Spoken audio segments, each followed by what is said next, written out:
வருகையை அது அவமதிக்கிறது. நம் இருப்பு அந்த குடும்பத்தாருக்கு சங்கடத்தை உண்டு பண்ணும்படியாக அந்த தொலைக்காட்சி ஒரு செங்கோல் செலுத்துகிறது. வந்திருக்கிறவர்கள் பெரிய தலைவலியாக மாறி போகிறார்கள். அந்த அளவுக்கு உறவும் நட்பும் நம்முடைய வாழ்விலிருந்து மெல்ல மெல்ல நழுவி போகிறது. இந்த காலகட்டத்திலே உறவையும் நட்பையும் சிந்திப்பதற்காக ஒரு வாய்ப்பை இந்த அறக்கட்டளை சொற்பொழிவு ஏற்படுத்தி தருகிறது. ஒரு வீட்டுக்கு நீங்க போனீங்கன்னா ஒரு 30-40 உருப்படி இருக்கும். உருப்படின்னு தான் சொல்லணும். எங்க வீட்டுல ஒரு பெரிய கூடம். அந்த கூடத்துல சாப்பாடுன்னா எங்க வீட்டுல 8 பேர் தான். நாங்க 6 பிள்ளைகள், அப்பா 1 அம்மா 1, 8 பேர் தான். 8 பேரும் சேர்ந்து சாப்பிட்டதா வரலாறே கிடையாது. அந்த காலத்துல புருஷனும் பொண்டாட்டியும் சேர்ந்து சாப்பிடவே கூடாது. ஏன்னா அது அந்த அரசாங்கத்துக்கு அது இழுக்கு. அதனால ஆண் பெண் சேர்ந்து சாப்பிட மாட்டார்கள். எங்க அம்மா தான் பரிமாறணும். பெண் குழந்தைகளும் சேர்ந்து சாப்பிட முடியாது. ஆனா நாங்க கூடத்துல ஒரு வேளை சாப்பாடுன்னு சொன்னா ஒரு 12 அல்லது 15 பேர் சாப்பிடுவோம். இந்த ஒரு 6-7 பேர் யாரு அப்படிங்கறதெல்லாம் தினமும் மாறிக்கிட்டே இருக்கும். ஒரு ஆச்சரியமான காலம். அதுக்கெல்லாம் சளைக்காத எங்க அம்மா, அதை சாப்பிடறதுக்கு சளைக்காத நாங்க, சளைக்காத இல்ல இழைக்காத நாங்க. அப்படி ஒரு வாழ்க்கை மகிழ்ச்சியா இருக்கும். ஞாயிற்றுக்கிழமையில எங்க அப்பா ஆல் இண்டியா ரேடியோவில் நடத்த வேண்டிய ரிஹர்சலை வீட்டில் நடத்துவார். ஹரிஹர சுப்பிரமணியம், நாகேஷ், மனோரமா, அதாவது அங்க யாரெல்லாம் நடிக்கிறாங்களோ எல்லாரும் இங்க வந்து உட்காந்து காலையிலேருந்து அது ஒரு மாதிரி நடக்கும். வீட்டில் நட்பும் உறவுமாக வீடு கலன்னு இருக்கும். ஒரு வீட்டுக்கு போனோம்னு சொன்னா அந்த வீட்டில் அவங்களுடைய சம்பந்தி வந்திருப்பார், சம்பந்தியோட சம்பந்தி வந்திருப்பார், சம்பந்தியோட சம்பந்தி சம்பந்தம் இல்லாம அங்க இருப்பார். அப்படி இருக்கும் ஒரு வீடுன்னா. யாரும் ஹோட்டலில் தங்க மாட்டார்கள், நேரா அங்க வந்து தங்குவார்கள். அப்படியெல்லாம் ஒரு வாழ்க்கை. இப்ப சொந்த அண்ணன் வீட்டுக்கு நீங்க போக முடியாது, தம்பி வீட்டுக்கு போக முடியாது. நம்ம போனோம்னா அண்ணன் குழந்தைகள் தம்பி குழந்தைகள் கூட இப்படி ஒரு நிமிஷம் ஒரு தெரிஞ்ச மனுஷங்கிறதுக்கு அடையாளமா ஒரு சிரிப்பு சிரிப்பாங்க. அப்புறமா கொஞ்சம் நேரம் ஆக இவங்களுக்கு இங்கதான் தெரியாதா, புறப்பட மாட்டாங்களா, எவ்வளவு நேரம் இருக்க போறாங்க, ஒருவேளை சாப்பிட வரதா இருந்தா முன்கூட்டி ஃபோன் பண்ணி சொல்லிட்டு வர வேண்டாமா, இப்படி நூற்றுக்கணக்கான சிந்தனைகள் ஓட ஆரம்பிச்சாச்சு. அப்படி உறவும் நட்பும் நம்முடைய வாழ்வை பூத்து குலுங்கிய பொற்காலம் ஒரு காலம். நான் கூட சொன்னேன், இனி வருகிற காலத்துல ராமாயணம்லாம் சொல்ல முடியாது. நீங்க குழந்தைகளுக்கு ராமாயணம்லாம் சொன்னா அதுங்க முதல்ல ஒரு கேள்வி கேட்கும், அண்ணன்னா யாருப்பா, தம்பின்னா யாருப்பா. எல்லா வீட்லையும் ஒன்னே ஒண்ணுன்னு கருவேப்பிலை கொத்து மாதிரி ஒன்னே ஒண்ணு இருக்கு. அதுக்கு அண்ணன்னா யாருன்னு தெரியாது, தம்பின்னா யாருன்னு தெரியாது, அண்ணன் பசங்கன்னா யாருன்னு தெரியாது, தம்பி பசங்க அதெல்லாம் தெரியறதுக்கு வாய்ப்பே கிடையாது. அண்ணனுக்காக தம்பிக்காக எல்லாம் சொத்தை விட்டு கொடுத்தாங்க, பாசமா இருந்தாங்க, ராமன் பரதன் அப்படின்னு சொல்றதெல்லாம் ரொம்ப மிகையா தெரியும். ஒவ்வொரு வீட்டில் ஒன்னே ஒண்ணுதான் இருக்கு. அண்ணன் தம்பினா என்னன்னே தெரியாது. ஆனா இதுல ஒரு அருமை இருந்தது. பல கோடி சொத்து இருப்பதை விட கூட பிறந்தவர் 2 பேர் இருப்பது பெரிய சொத்து என்பது அனுபவித்து பார்த்தவர்களுக்கு தான் தெரியும். ஒரு துன்பம் வருகிற போது, ஒரு அவசியம் ஏற்படுகிற போது, ஒரு கஷ்டம் ஏற்படுகிற போது கருணையும் அன்பும் காட்டுகிற அந்த குடும்பத்தினுடைய நெருக்கம். சார், கல்யாண வீட்டில் ஏன் கொலையா தேங்காய் கட்டினாங்க, இளநீர் கொலை கட்டினாங்க, அப்புறமா வந்து பாக்கு கொலை கட்டினாங்க, எல்லாமே நீங்க பாருங்க வாழை கொலை கட்டினாங்க. அப்படியே கொலை தள்ளக்கூடிய வாழை தான் கட்டினாங்க. ஒத்தையா காய்க்கிற காய் கட்ட மாட்டாங்க, கொலையா வாழைக்காய் அந்த தென்னை அப்படி வைப்பாங்க. ஏன்னா குடும்பம் அந்த கொலையா நெருங்கி இருக்கணும் அப்படின்னு. இந்த கொலைங்கிறதுல ஸ்பெல்லிங் ரொம்ப முக்கியம்.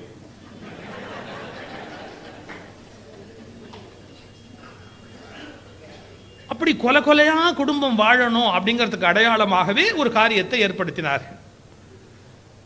இதுல ஒரு நன்மையும் இருக்கு, ஒரு தீமையும் இருக்கு. கூட்டமாக வாழ்வது என்பது விலங்கியலின் வெளிப்பாடு இல்லையா அப்படின்னு ஒரு sociological and psychological question is there. எதையுமே கூட்டமா டிசைட் பண்றது அப்படிங்கிறது விலங்கின் இயல்பு. எவ்வளவு கூட்டத்திலும் தனித்துவத்தை காப்பாற்றிக் கொள்வது என்பது மனிதனின் சிறப்பு.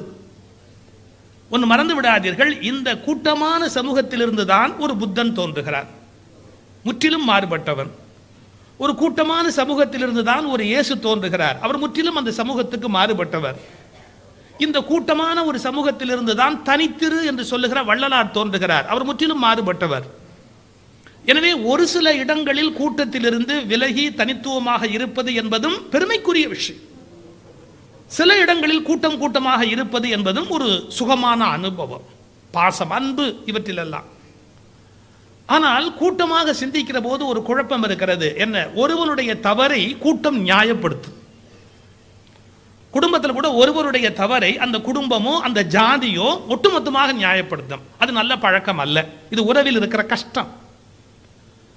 ஒரு வேடிக்கையான சம்பவம் சொன்னா, ஒரு வாத்தியார் கேட்கிறார் பள்ளிக்கூடத்தில் பையனை பார்த்து, டே தம்பி 12 ஆடு வந்துகிட்டு இருக்குடா, ஒரு 2 ஆடு பள்ளத்தில் விழுந்துருச்சுடா, அப்போ எத்தனை ஆடு வீட்டுக்கு வந்து சேரும்னு கேட்டார். அந்த பையன் சொன்னா, ஒன்றுமே வராது சார். ஏன்னா உனக்கு கணக்கு தெரியாதான்னார். உங்களுக்கு ஆட்டை பற்றி தெரியாது சார். ஏன்?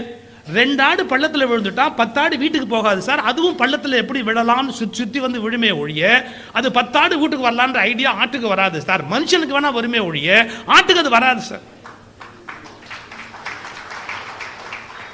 அதாவது கூட்டமா சிந்திக்கும். ஒரு ஆச்சரியமான செய்தி சொல்லட்டுமா? ஒரு 1000 ஆடு இருக்கிற இடத்துல ஒரு ஆடு இறந்து போனா 900 ஆடுகளும் இறந்து போகிற மனோபாவத்துக்கு போயிடும். ஏன் தெரியுங்களா? அந்த கூட்டத்தை ஒட்டுமொத்தமாகவே அவை ஒரு நானாக கருதுகின்றன. அவை ஒரு நானாக கருதுகின்றன. அதனால ஒரு 10 ஆட்டோட மரணம் மற்ற ஆட்டோட மரணம் ஆயிடும். ஒரு 10 ஒரு கோழி பண்ணையில் 10 கோழி செத்தா உடல்நல குறைவால சாகிறது இல்லை. அது கூட்டமாகவே தன்னை ஐடென்டிஃபை பண்றதால 10ஓட மரணத்தில் பாக்கி எல்லாவற்றின் மரணமும் தானா நடந்துடும். இதெல்லாம் ஒரு ஆச்சரியமான விஷயம். மனிதர்களும் அப்படி சிந்திப்பது சரியா? ஒரு குடும்பம், ஒரு கூட்டம், நாங்க ஒரு கூட்டம். இப்போ என்னுடைய கூட்டத்தில் ஒருத்தன் போய் யாரோ ஒரு வீட்டிலேருந்து ஒரு பொண்ணை தூக்கிட்டு வந்தா, அந்த கூட்டமே ஒன்னா சேர்ந்துக்கிட்டு கலாட்டா பண்றது. இப்போ மனிதனுக்குள்ள இருக்கிற விலங்கியல் மனோபாவத்துக்கு இந்த கூட்டம், குழு, ஜாதி ஒரு காரணமாக மாறுகிறது. எனவே எந்த விஷயத்திலும் ஒரு நியாயமும் இருக்கிறது, ஒரு அநியாயமும் இருக்கிறது. இந்த கிளாரிட்டி இன்னைக்கு எல்லா விஷயத்திலும் வேணும். எந்த விஷயத்திலும் ஒரு நியாயமும் இருக்கிறது, ஒரு அநியாயமும் இருக்கிறது. விவேகமுடையவர்கள் அதில் இருக்கிற நியாயத்தை பின்பற்றி கொண்டு அதில் இருக்கிற அநியாயத்தை விட்டுவிடுவதுதான் உண்மையான வளர்ச்சியாக இருக்க முடியும். குடும்ப பாசம், ஜாதி உணர்வு அப்படியே சேர்ந்து கல்யாணம் பண்றது, மகிழ்ச்சியா இருக்கிறது, அதெல்லாம் ஒரு சுக அனுபவம். இப்ப நட்பு என்பது அப்படி இல்லை. அதுக்கு என்ன ஜாதி கிடையாது, வயது கிடையாது, மதம் கிடையாது. எல்லாவற்றையும் கடந்து ஒரு அன்பினாலேயே நெருங்கி கொண்டே போவது நட்பினுடைய தனித்த சிறப்பு. இதை நான் ஒரு வார்த்தையில சொல்றேன். உறவினால் வந்த அன்பு இது ஒன்று. உறவினால் வந்த அன்பு, அன்பினால் வந்த உறவு. நட்பு என்பது அன்பினால் வந்த உறவு. மற்றதெல்லாம் உறவினால் வந்த அன்பு. என் குழந்தைகிட்ட நான் அன்பு காட்டணும், அது என்னோட குழந்தை, அதனால நான் அன்பு காட்டுறேன். அது உறவினால் வந்த அன்பு.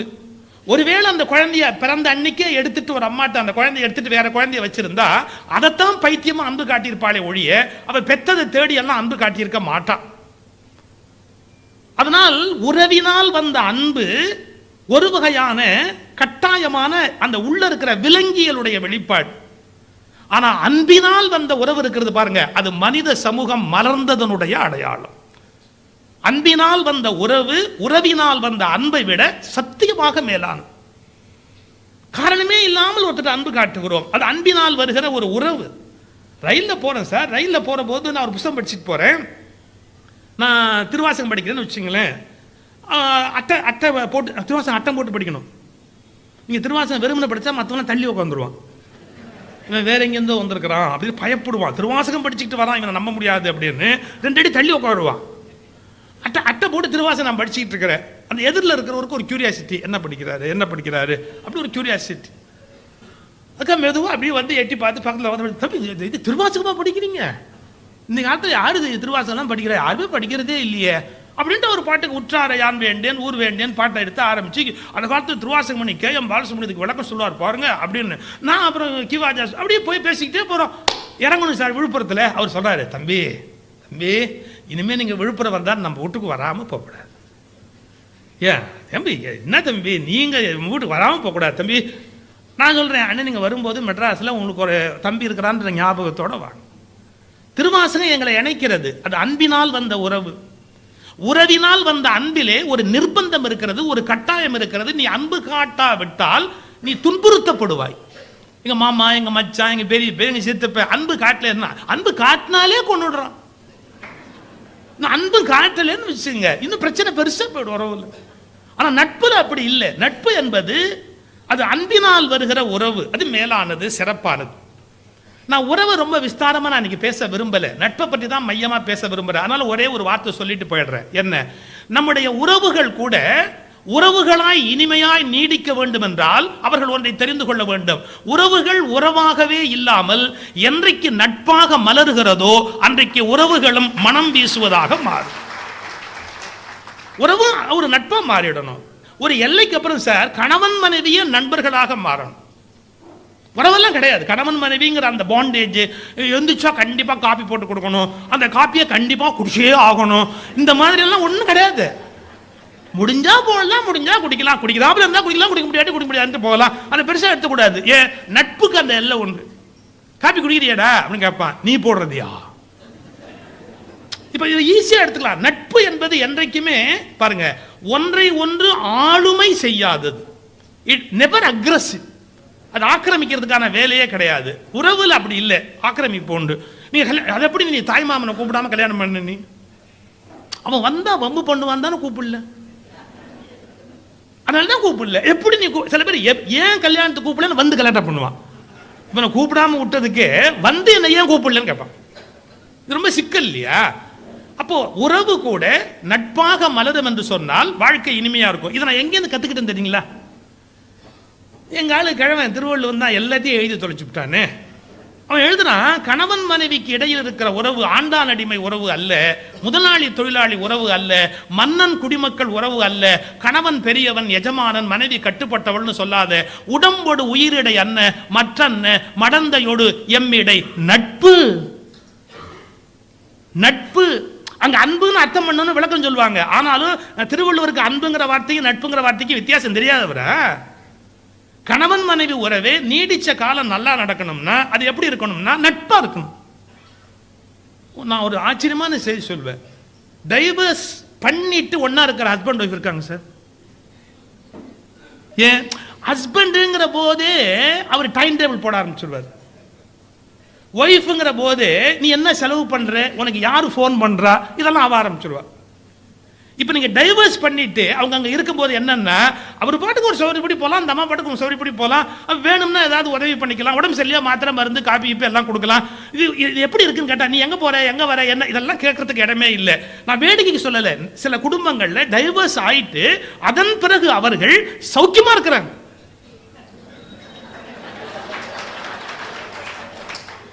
பல பேருக்கு புதுசா ஒரு யோசனை சொல்லிட்டு போறேன். இல்ல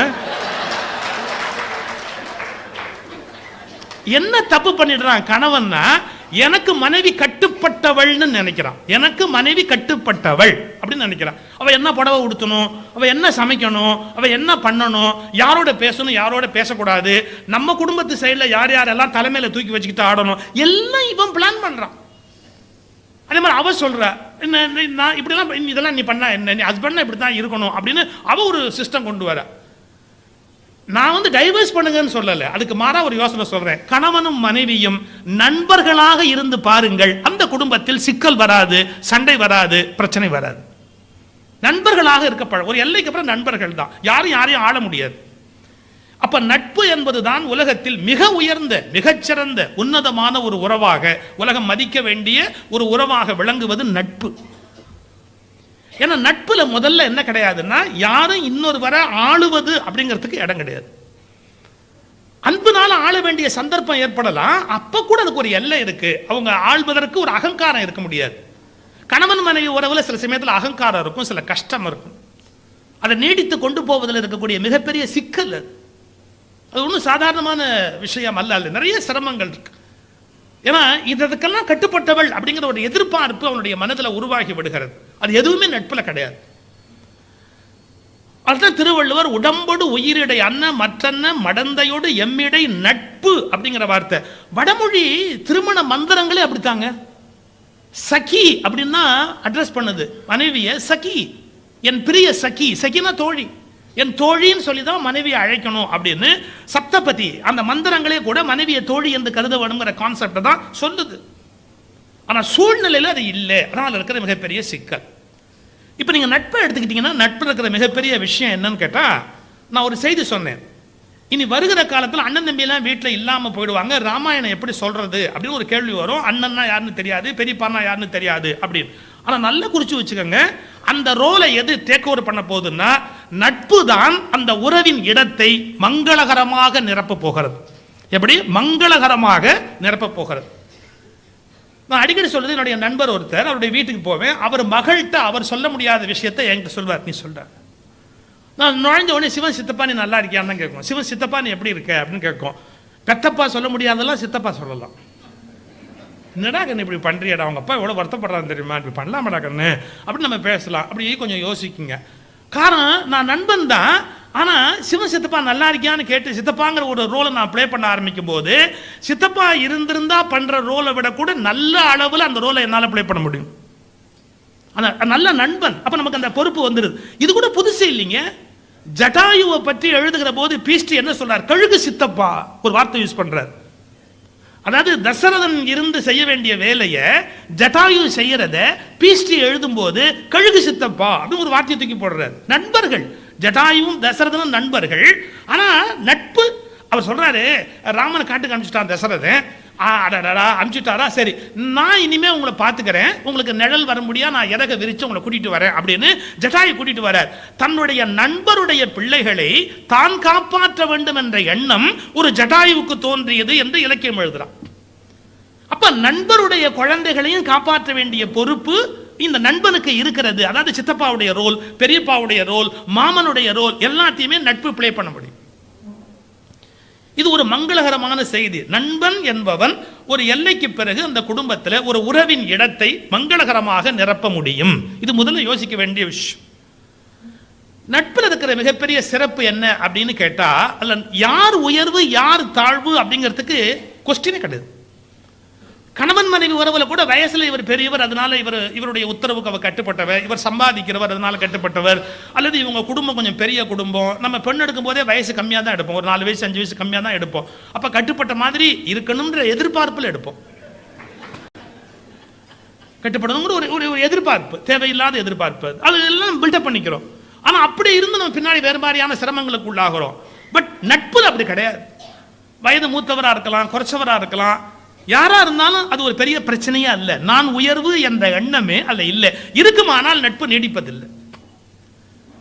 துரோணர், பாஞ்சால தேசத்து அரசன் பாஞ்சாலன் ஆரம்பத்தில் ஒன்னா படிக்கிறாங்க. ஒரு சாலை மாணாக்கர்கள் ஒரே இடத்துல படிக்கிறாங்க. அப்ப பாஞ்சாலனுக்கு படிப்பு வரல. அரச குடும்பத்து பிள்ளை, பெரிய இடத்து பிள்ளைங்களுக்கு படிப்பு வர்றது கொஞ்சம் கஷ்டங்க. அது சில பிள்ளைங்களுக்கு தான் பெரிய இடத்து பிள்ளைங்களுக்கு படிப்பு வரும். அதெல்லாம் நீங்கள் ஹிஸ்ட்ரி எடுத்து படித்து பார்த்தா தெரியும், பல பெரிய எடுத்து பிள்ளைகளுக்கு படிப்பு வராது. இந்த பிள்ளைக்கு படிப்பு வரல. துரோணர் நன்கு படித்தவர், அவனுக்கு ஹெல்ப் பண்ணுறார். நம்ம படிச்ச நோட்ஸ் எல்லாம் காப்பி அடிக்கிறதுக்கு கொடுத்துருப்பாருன்னு நினைக்கிறேன். எல்லா வகையிலும் ஹெல்ப் பண்ணிக்கிட்டே இருக்கிறார், கூடவே உதவி பண்ணிக்கிட்டே இருக்கிறார். அப்போ அவசரத்தில் நட்பு அந்த தனக்கு உதவி செய்கிறாருங்கிற அந்த அவசரத்தில் ஒரு வார்த்தை சொல்லிட்டா, என்ன நான் பின்னாடி பவருக்கு வருவேன்லப்பா, எப்படி இருந்தாலும் எங்கள் அப்பா அப்புறம் பவருக்கு நான் வருவேன்லப்பா, நான் வரும்போது நாட்டில் பாதி கொடுக்குறேன். ஒரு சும்மா இவர் நம்பல, ஆனா அவன் சொல்லிட்டான் நான் நாட்டில் பாதி தரேன் அப்படின்னு சொல்லிட்டான். அவர் எதிர்பார்க்கவே இல்லை. ஆனா இவருக்கு ஏழ்மை வந்துருச்சு, குழந்தை பிறந்துருச்சு, ஏழையா இருக்கிறார், குழந்தைக்கு பால் இல்லை. அவர் மனைவி சொல்றா, உங்க ஃப்ரெண்டு இருக்கிறாருல்ல, அவரை போய் கேட்கக்கூடாதான். அவர் கேட்க விரும்பல. எப்படி போய் ஃப்ரெண்டு கிட்ட போய் கேட்க முடியும்? ஆனாலும் மனசுல அவங்க மனைவி திருப்பி சொல்றா, நாடு தரவானா, ஒரு மாடு கொடுக்க சொல்லுங்க, ஒரு பசுமாடு கொடுத்தா பால் கறந்துக்கலாம், இல்ல நாடு கொடுக்க, ஒரு மாடு கொடுக்க சொல்லுங்க அப்படி. இவர் ரொம்ப தயங்கினாரு. ஆனா எவ்வளவு தயங்கினாலும் பொண்டாட்டி பேச்சை கேட்காம வீட்டுல ஒரு நிமிஷம் இருக்க முடியாது. நீங்க ஒரு பெரிய சீக்கிரட் இருக்கு. அவங்க நிறைய யோசனை சொல்ற மாதிரி சொல்லுவாங்க, ஆனா அவங்க சொல்றதை கேட்டாதான் அந்த இடத்துல 5 நிமிஷம் நிம்மதியா இருக்க முடியுமே ஒழிய, அதை தவிர வேற எந்த ஆப்ஷனையும் நீங்க எக்ஸிக்யூட்டிவ் பண்ண முடியாது. வேற எந்த ஆப்ஷனும் நிறைய ஆப்ஷன்ஸ் இருக்கும், ஆனா அதை எக்ஸிக்யூட் பண்ணிட்டு நிம்மதியா அந்த வீட்டுல இருக்க முடியாது. இப்ப அதை கேட்கறத தவிர இவருக்கு வேற வழியே இல்லை துரோணருக்கு. சரி போனாரு. அவன் முதல்ல என்னன்னா, இந்த மாதிரி நம்ம 2 பேரும் படிச்சோமே ஞாபகம் இருக்கா, ஒன்னா படிச்சோமே, அது எதுக்கு அனாவசியமா இப்ப ஞாபகப்படுத்துறேன்? இல்ல நான் வந்து அப்படி அப்ப பாதி நாடு தரேன், உனக்கு அறிவு இருக்கா, நீ யாரு நான் யாரு, நீ சாதாரணமான ஒரு இப்ப யாசகம் வாங்கி கொண்டிருக்கிற நிலையில இருக்கிறவன், நான் அந்த தேசத்தோட அரசன், என்கிட்ட வந்து என்ன பேச்சு பேசுறேன் நீ? நான் நாடு கேட்கிற ஐடியாவில் வரல, ஒரு மாடாவது கொடு அப்படிங்கிற ஐடியாவில். அவன் சொன்னா, முதல்ல இடத்த கழிப்பாடு, நண்பன் சொல்லிட்டு இந்த இடத்துக்குள்ள வராது. நான் எப்பேற்பட்ட ஸ்டேட்டஸ்ல இருக்கிறேன், நான் எந்த நிலையில இருக்கிறேன், நீ எந்த நிலையில இருக்கிற, நமக்குள்ள நட்பு நீடிக்க முடியுமா? அப்ப என்ன புரிஞ்சு போச்சு? நான் உன்னை விட உயர்ந்தவன் என்ற எண்ணம் இருக்குமானால் நட்பை நீட்டிக்க முடியாது. நானும் நீயும் ஒரே அளவு, அவசியம் ஏற்படுற போது உன்னை விட நான் தாழ்ந்து போக தயார்னா தான் நட்பை நீட்டிக்க முடியும். உன்னை விட நான் தாழ்ந்து போக தயார் அப்படின்னு நீட்டிக்கணும். இதுக்கு ஆதாரம் சொல்லட்டுமா? சுந்தரமூர்த்தி சுவாமிகளை சிவபெருமான் தன்னுடைய நண்பராக கொள்றார். என்ன சொன்னார் தெரியுமா? நம்மை உமக்கு நண்பராக தந்தனம்னர். என்ன அர்த்தம்? உன்னை நான் நண்பனா தேர்ந்தெடுத்தேன்னு சொன்னா அது திமிரு. நான் என்ன உனக்கு நண்பனா தர்றேன்னு சொன்னா அது பணிவு. உனக்கு நான் என் ஃப்ரெண்டா இருக்கிறதுக்கு இடம் கொடுத்துருக்கிறேன் அப்படின்னா திமிரு. அது நான் ரொம்ப பெரிய ஆளு போனா போகுது அப்படின்னு உனக்கு நான் என் ஃப்ரெண்டா இருக்கிறதுக்கு இடம் கொடுத்துருக்கிறேன் அப்படி சொல்லல. நான் வந்து என்ன உனக்கு நண்பனா தர்றேன் அப்படின்னு சிவபெருமான் சுந்தரர்கிட்ட பேசுறார். அப்ப நட்பில் தாழ்ந்து போதல் தான் நட்புக்கான சரியான இலக்கணம். உன்னை விட நான் பெரியவன் செல்வாக்கானவன் என்ற எண்ணம் இருந்தால் அந்த நட்பை நீட்டிக்க முடியாது. நட்புல இன்னொரு மிக முக்கியமான குவாலிஃபிகேஷன் என்ன அப்படின்னு கேட்டா, அவங்கிட்ட ஒன்று பெறலாம்ங்கிற எண்ணத்தோட போனாலேயே அந்த நட்பு கொச்சையாகி விடுகிறது. இவங்கிட்ட ஏதாவது பெற முடியுமா அப்படின்னு. உருவது சீர்தூக்கும் நட்பும் பெறுவது கொள்வாரும் கள்வரும் நேர், திருவள்ளுவர் சொல்றார். கொஞ்சம் கஷ்டமான விஷயம் தான், ஆனா மூணுல பொருந்தி வருது. என்ன, நம்ம நண்பன் கிட்ட என்ன அடையலாம், நம்ம ஃப்ரெண்டு கிட்ட என்ன அடையலாம் அப்படின்ற நினைப்போட போறதும், விலைமகளிராக பொருளுக்கு வாழ்க்கையை நடத்துவதும், திருடர்களும், இவர்கள் மூன்று பேரும் ஒரே தரப்பினர். உருவது சீர்தூக்கும் நட்பும் பெறுவது கொள்வாரும் கள்வரும் நேர். திருடனுக்கு நேரா சொல்றார். யாரு? நம்ம நண்பனை எப்படி யூஸ் பண்ணிக்கலாம். சில பேர் அதே மாதிரி ஐடியா இருப்பான். சில பேர் யாரை பார்த்தாலும் இவர் எப்படி யூஸ் பண்ணலாம், இவர் எப்படி யூஸ் பண்ணலாம், அவர் அப்படி யூஸ் பண்ணிக்கலாம், ஒரு கணக்கு வச்சுக்கிட்டே இருப்பான். அது என்ன வாழ்க்கை? அவனை பார்த்தாலே பயமா இருக்கும். இந்த வீட்டுக்கு வந்துட்டு போனா என்ன பண்ணிட்டு போவானோ அப்படி ரொம்ப பயமா இருக்கும். நீங்க யோசிச்சு ஏதாவது நம்ம எப்படி யூஸ் பண்ணிக்கலாம் அப்படிங்கிற ஒரு கணக்கு வச்சுக்கிட்டே இருப்பான் மைண்ட்ல. அவங்களை பார்த்தாலே ரொம்ப இரிட்டேட்டிங்கா இருக்கும். ஒருவரை பயன்படுத்தி கொள்ள வேண்டும் என்ற எண்ணம் இருக்கும் என்றாலேயே அது நட்பு இல்லை. இவரை எப்படி யூஸ் பண்ணிக்கலாம் அப்படிங்கிற எண்ணம் இருந்தாலேயே அது வந்து நட்புக்கு அடையாளம் இல்லை. குச்சேலருக்கு ஏழ்மை வருது. கிருஷ்ணனை போய் பாருன்னு அவங்க மனைவி ரொம்ப பணிவா சொல்றா. இவர் மனைவி மாதிரி நச்சு பண்ணலாம் அந்த அம்மா. அது நிறைய புள்ள பிறந்திருக்கு, ஏகப்பட்ட புள்ள. அந்த கதையை சொல்றதுல ஒரு பெரிய வேடிக்கை. வாரியார் இந்த கதை சொன்னாருங்க. இது 27 நட்சத்திரத்தில் 27 புள்ள. அது வாரியார் ரொம்ப அருமையாக சொல்வாரு. அம்மா பாலுனா என்னம்மா அப்படின்னு ஒரு புள்ள கேட்டுச்சான். பாலுனா என்ன? பக்கத்து வீட்டில் ஒருத்தன் வட்ட வட்டமா வச்சு திங்கிறாம்மா அதிரசமா. அந்த ஏழ்மை அப்படியே டிராமாவை பிரசன்ட் பண்ணுவார் வாரியார் அவர். அப்போ ஒரு பையன் கேட்டான், 27 புள்ள இல்ல, அப்ப 27வது புள்ள பிறக்கும் போது முத பிள்ளைக்கு 27 வயசா இருக்கும் இல்ல, அவன் ஏன் வேலைக்கு போகலன்னு. இப்பெல்லாம் பழைய புராண கதையெல்லாம் சொல்ல முடியாது, எலும்பு எண்ணிடுவான் சார். திங்க் பண்ண ஆரம்பிச்சிட்டான் சார். அவன் 100 கேள்வி கேட்பேன். இப்பெல்லாம் வித்தியாசமா திங்க் பண்ண ஆரம்பிச்சாச்சு. நான் அதை அப்படியே ஏத்துக்கிறேன்னு பொருள் இல்லை. அவருக்கு ஏதாவது நிறைய குழந்தைங்க வச்சுங்களேன், நமக்கு ஏன் பிரச்சனை வேணும். நிறைய பிள்ளைங்க வீட்டில் ஏழ்மை இருக்கு. போய் கிருஷ்ணனை போய் பார்க்க போறாரு. கிருஷ்ணன்ட்ட ஒரு வார்த்தை கேட்கல. அவருக்கு விருப்பமே இல்லை. போய் அவன்கிட்ட போய் ஒன்று கேட்கறதுக்கு அவருக்கு விருப்பமே இல்லை. அதை விட அந்த நட்பை வர்ணிக்கிறான் பாருங்க, அழகுல அழகு. கொஞ்சோண்டு அவல் என்னமோ மனைவி ப்ரிப்பேர் பண்ணி கொடுத்துருக்கா. ஒரு வீட்டுக்கு போகும்போது வெறுங்கையா போகக்கூடாதுன்னு ஒரு அவல்ல ப்ரிப்பேர் பண்ணி கொடுத்துருக்கா. அதே இப்படி கையில் வச்சு எடுத்துட்டு போறாரு. அந்த அவலை எடுத்துட்டு போறாரு.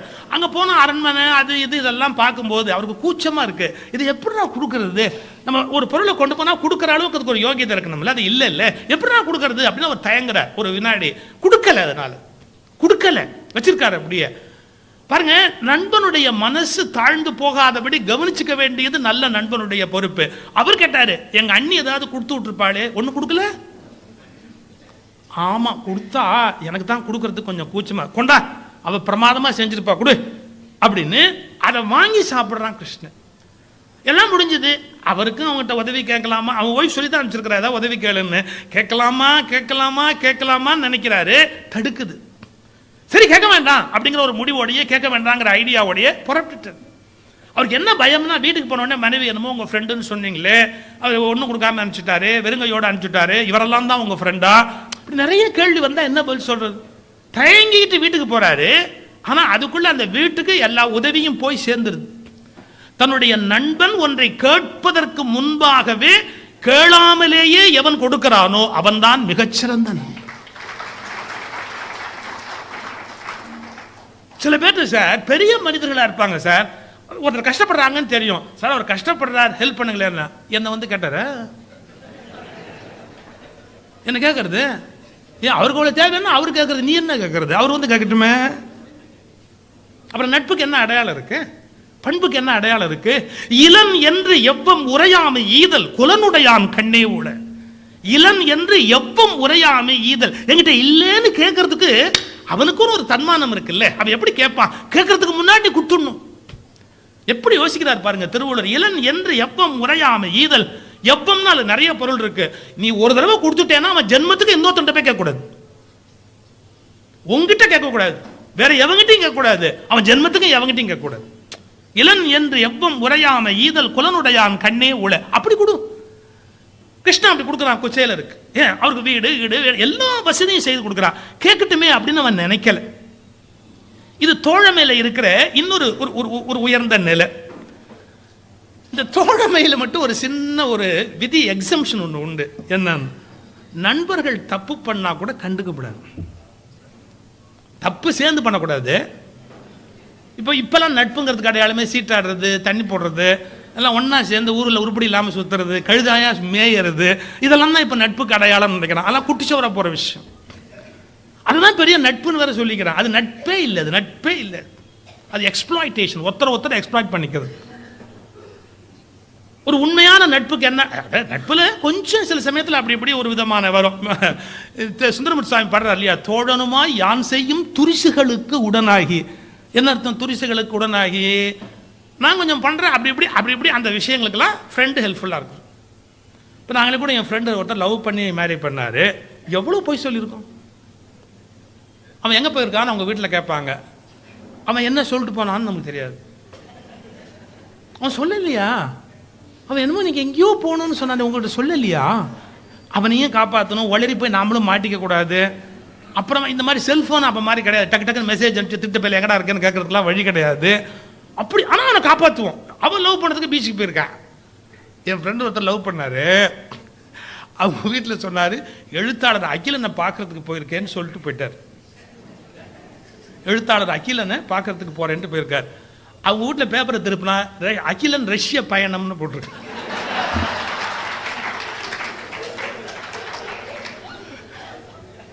இவர் பீச்சுக்கெல்லாம் போயிட்டு சாயங்காலமாக வீட்டுக்கு திரும்பின உடனே இவர் எங்கடா அகிலனை பார்த்துட்டு வந்தேன். ரஷ்யா போய் பார்த்துட்டு வந்தேன். என்ன பண்றது? அந்த நேரத்தில் கொஞ்சம் அப்படி இப்படி அதுக்கு ஃப்ரெண்டு ஹெல்ப் பண்ணணும். தோழனுமாய் யான் செய்யும் துரிசுகளுக்கு உடனாய். பாரதி பாடுறான், கிருஷ்ணனும் அர்ஜுனனும் ஃப்ரெண்ட்ஸு. அர்ஜுன சுபத்திரையை லவ் பண்றான். சுபத்திரா கிருஷ்ணன் தங்கச்சி இல்லையா, லவ் பண்றான். அந்த சுபத்திரையை எப்படா எடுத்துக்கிட்டு போறதுன்னு யோசனை அவங்ககிட்ட கேட்கிறான். பொன்னவர் சுபத்திரை மேனி சுபத்திரை மாதை புறம் கொண்டு போவதற்கு என்ன உபாயம், என்னடா வழின்னு கேட்டா அந்த கணத்தே உரைப்பார். அப்பவே நிறைய யோசனை சொல்வாராம். இப்படி கொண்டு போகலாம், அப்படி கொண்டு போகலாம். எது தங்கச்சியா? அந்த நட்பு அவனுக்கு அவ்வளவு அர்ஜுனன் மேல இருக்கிற அந்த பிரியம். அப்ப நண்பனா இருக்கும் போது ஒன்று ரெண்டு தவறுகளுக்கு அவருடைய விருப்பங்களுக்கு உதவி செய்ய வேண்டிய கட்டாயம் கண்டிப்பா இருக்கு. துரிசுகளுக்கு உடனாகி. நீங்க கிருஷ்ணனுடைய நட்பு எடுத்தாலும் அப்படி இருக்கு, சுந்தரமூர்த்தி சுவாமியுடைய நட்பையும். ஆனா அதுக்கு ஒரு எல்லை இருக்கு. நண்பன் நாசமாகாதபடி அவன் துரிசுகளுக்கு உடனாகி. இல்ல நண்பனால் இன்னொருவர் வாழ்வு நாசமாகாதபடி, அது இன்னும் ரொம்ப முக்கியம். சில பேர் நண்பனுக்கு உதவுறேன்னு யார் லைஃபும் நாசமா போறதுக்கு ஹெல்ப்பா இருப்பானே, அதுவும் சரியான வழி அல்ல. நண்பனுக்கு உதவணும், ஆனா யார் வாழ்க்கையும் வீணாயிடக்கூடாது. அந்த எல்லை தெரிஞ்சு கொஞ்சம் நண்பன் அப்படி தவறு பண்ணினா நகுதற் பொருட்டென்று நட்டல் மிகுதிக்கண் மேற்சென்று இடித்தற் பொருட்.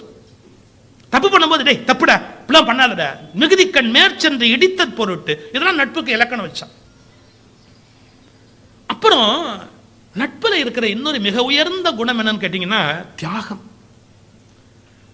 அதாவது தனக்கு தனக்கு அப்படிங்கிறத விட எனக்கு இருக்கிறத விட அவனுக்கு இருந்தால் பரவாயில்ல. இது நட்பினுடைய மிக மிக மிக மிக சிறந்த குவாலிட்டி.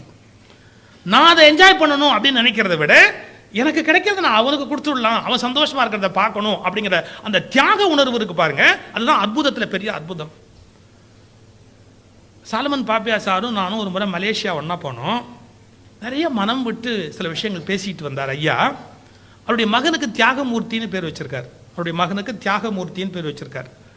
தியாகமூர்த்திங்கிற பேர் கொஞ்சம் இந்து பேர் மாதிரியும் தெரியும், இயேசுவுக்கும் அது குறிக்கப்படுகிற ஒரு பெயர், அது ஒன்றும் தவறு கிடையாது. பாப்பையாவே அப்படித்தான், இந்து மாதிரியும் இருப்பார், கிறிஸ்டின் மாதிரியும் இருப்பார். அதான் நல்லது. எனக்கு mature, it shows is maturity. அவர் அடிகளார் கொடுத்த ருத்ராட்ச மாலை போட்டிருப்பாரு, அதில் சிலுவை போட்டிருப்பாரு. குன்றக்குடி அடிகளார் கொடுத்த ருத்ராட்ச மாலை போட்டிருப்பாரு, அதில் சிலுவை போட்டிருப்பாரு. அதாவது சார், நான் இன்னொரு மதத்தை மதிக்கிறேங்கிறதுக்கு அந்த மதத்துக்கு போகணும்னு ஒன்றும் அவசியம் கிடையாது. அந்த மதத்தில் இருக்கிற அவர்கள் அப்படியே மதிச்சா போதும். இதெல்லாம் ஒரு உயர்ந்த பண்பு. நான் ஒரு ஒரு 4-5 பேரை சொல்லணும்னு சொன்னா, பாப்பையாவை போன்ற ஒரு நல்ல கிறிஸ்துவர், அப்துல் கலாம் போன்ற இஸ்லாமியர், அப்துல் ரஹ்மானை போன்ற இஸ்லாமியர்கள், நண்பர் இதுல வந்திருக்கார். அந்த மாதிரி ஒவ்வொருடைய குவாலிட்டியோட இருக்கு பாருங்க. தங்கள் மதத்தில் இருப்பாங்க, அதை பத்தி ஒன்றும் தவறே கிடையாது. ஆனா எல்லா மதத்திடத்துல அன்பாக, சமமாக, பாசமாக, எந்த விரோதமும் இல்லாமல் அதை கொண்டு செலுத்துகிற, இன்னும் சொல்ல போனா மற்ற மதத்தின் கருத்துக்களில் முழு மரியாதையோடு, அது ரொம்ப இம்பார்ட்டன்ட் இல்லையா? நான் ஐயாட்ட பேசிக்கிட்டே வரேன், ஐயா தியாகமூர்த்தின்னு பேர் வச்சிருக்கிறீங்களே, எப்படி பேர் வச்சிங்க அப்படின்னு கேட்டேன். ஒரு வார்த்தை சொன்னார், தம்பி எம்ஏ படிக்கும்போது எனக்கு செருப்பு போட வசதி கிடையாது ராஜா, ரொம்ப கஷ்டம். அப்பா கிட்டேருந்து வரணும், மணி ஆர்டர் பணம் வந்தால் தான் உண்டு, வராது. பரீட்சைக்கு போகணும், எக்ஸாமினேஷனுக்கு போகணும், பணம் வரல, நான் பணம் கட்ட முடியாது, பரீட்சைக்கு படிச்சிருக்கேன் ஆனால் கட்ட முடியாது. எனக்கு 2 ஃப்ரெண்ட்ஸு, தியாகராஜன் ஒருத்தன், மூர்த்தின்னு ஒருத்தன், அவனுங்க 2 பேரும் தான் எனக்கு என்ன வேணுமோ எல்லாமே செய்வாங்க. அதில் அவர் சொன்னார் பாருங்க ஒரு வார்த்தை, அவங்க அப்பா அவனுக்கு ஃபீஸ் கட்டுறதுக்கு அனுப்பிச்சிருக்கிறார் பரீட்சைக்கு, அதை இவருக்கு கட்டிட்டான்.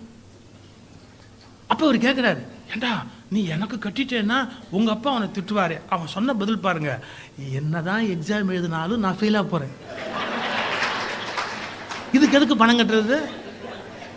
நீ எப்படியும் பாஸ் பண்ணுவ, நீ படிக்கிற பையன், நீ எப்படியும் பாஸ் பண்ணுவ, நான் கட்டினாலும் வேஸ்ட்டாக போகுது, அதை யூஸ்ஃபுல்லாக செய்து அப்பாட்ட திட்டுவாங்க. வாழ்க்கையில் ஒரு யூஸ்ஃபுல்லான காரியம் பண்ணி அப்பாட்ட திட்டுவாங்கன்னா இப்போ என்ன கெட்டு போச்சா? எப்படி நண்பர்கள் பாரு, அதெல்லாம் சொன்னார். அப்படியெல்லாம் தம்பி நண்பர்கள் அவங்கள மாதிரி பார்க்க முடியாது. அந்த தியாகராஜனையும் மூர்த்தியும் சேர்த்து தான் தியாகமூர்த்தின்னு நான் பேர் வச்சேன்.